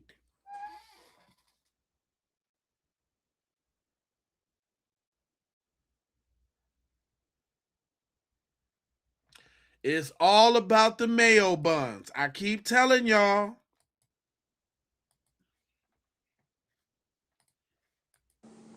And these sources have been, the sources I think have been legitimized, but what they're saying, I haven't been able to verify. This is just someone saying this, and I'm telling you what I'm hearing. So when the toxicology come back, if there's cocaine in the system, to me, that will validate that these people that have been telling me this are being accurate. And let's check to see if he's actually getting information from the inside. Because let's not act like we ain't got a judge on the team that had the hotline number going to her joint, okay? Let's add all that together. And like I said, somebody really close to Nolan made mention that they're almost 100% sure that he may have been partaking in the use of cocaine. And it's unfortunate. I've been knowing this, at least that part for a while now, but I didn't want to put his name out there like that, given the fact that he just lost his life. But now that we're getting more information, the investigation is going further along, I'm just putting it out there. And we shall see if what is being told is accurate. But I'll finish it with this. I'm leaning more towards believing that somebody directly saw Nolan and know how Nolan died. It's funny that him and TMZ got the same talking points real quick after this audio come out. That's suspicious.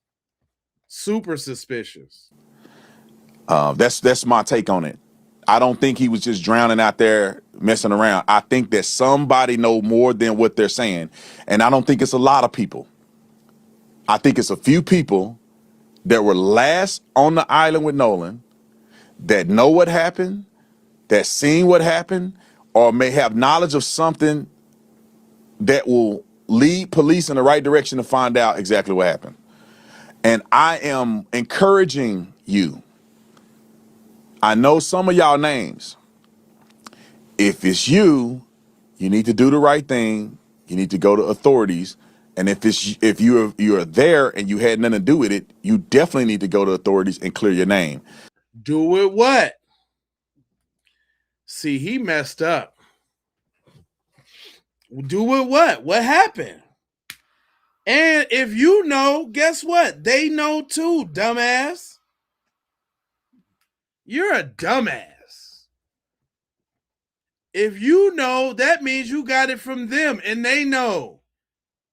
That means they know. That means they know. Dumbass. This dude is a goof troop. Is that not what is that the implication here, y'all? If he knew, if he know, they know. Talking about I got an anonymous tip through somebody.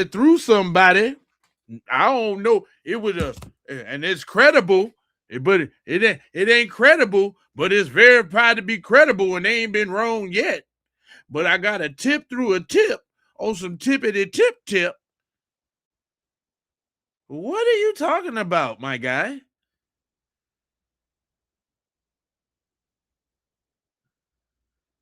You're telling it all, Dumbo.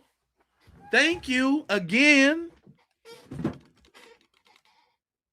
This guy, this guy, he's ruining it. And this is an active investigation. Ain't you a cop?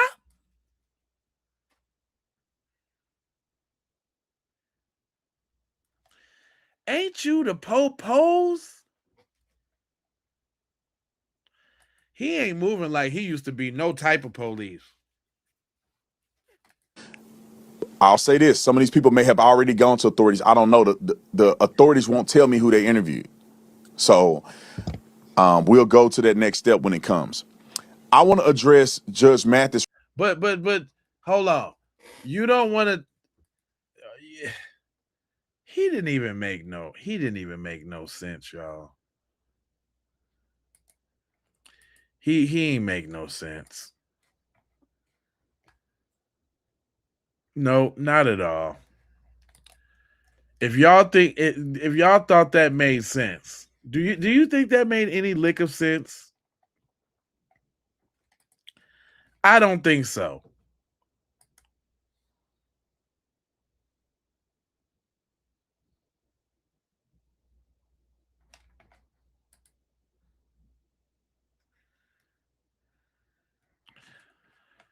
Man, that's crazy right there.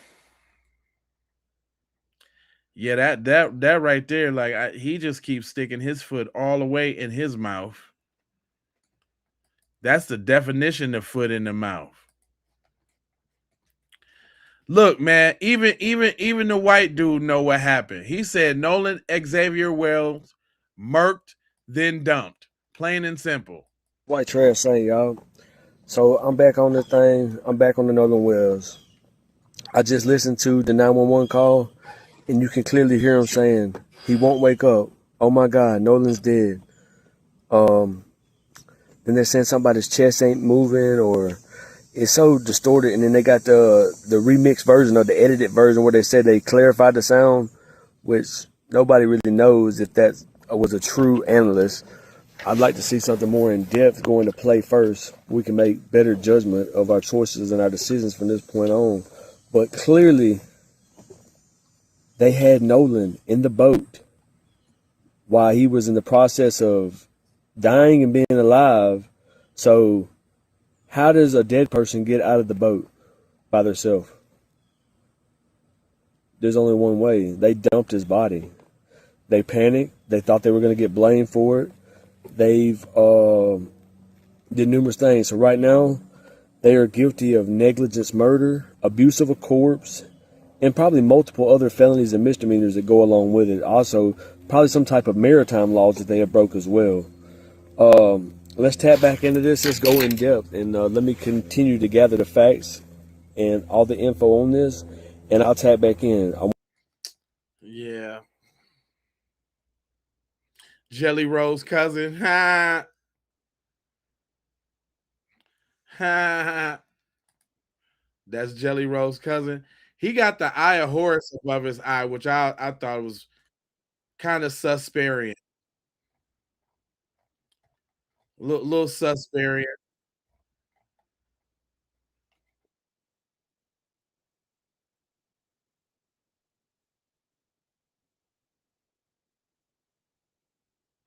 You know what I'm saying? Man. All right, so listen, tomorrow I'm trying to do like 3 streams. I made sure I came back for y'all, just so you know. I don't want to hold you, but I'm a moji, fold you, and scold you about being on code, and you know I got 4 words for you. If you're new here, I need you to go ahead and subscribe for the vibes, like for the spike, comment your vomit, share if you care about getting black empowerment everywhere. Uh, if you're a stomp down, you'll come back and hype this thing. You get 3 hypes a week. You can spend one with me and get some of this black empowerment into the hype, because they don't be pushing these kind of messages, you know. Also, Make sure y'all hit them bells for notifications so you know when I go live. And if you really want to support the channel, you know, Jules and all of that is good. But the best thing you can do is be on the landscape view of the broadcast. So right now, if you're watching it and you got the chat below and the pictures above, that's the portrait. That's probably how you came in. But once you come in, you got to go over to the landscape view, because you know they pay different on that, and that's a great way to support the channel, and I would appreciate it. Don't forget that we got t-shirts on deck.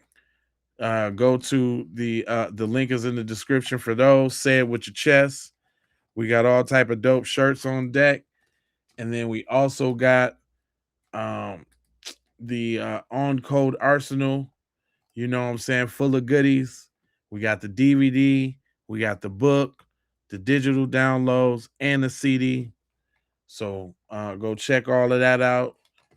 Get on down. Other than that, I got 4 words for you. Thanks for the Jews on the way out the door. Justice. Thank you for the Jews, Just.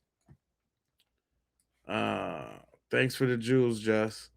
But I got 4 words for you. Love, peace, blessings, and aloha.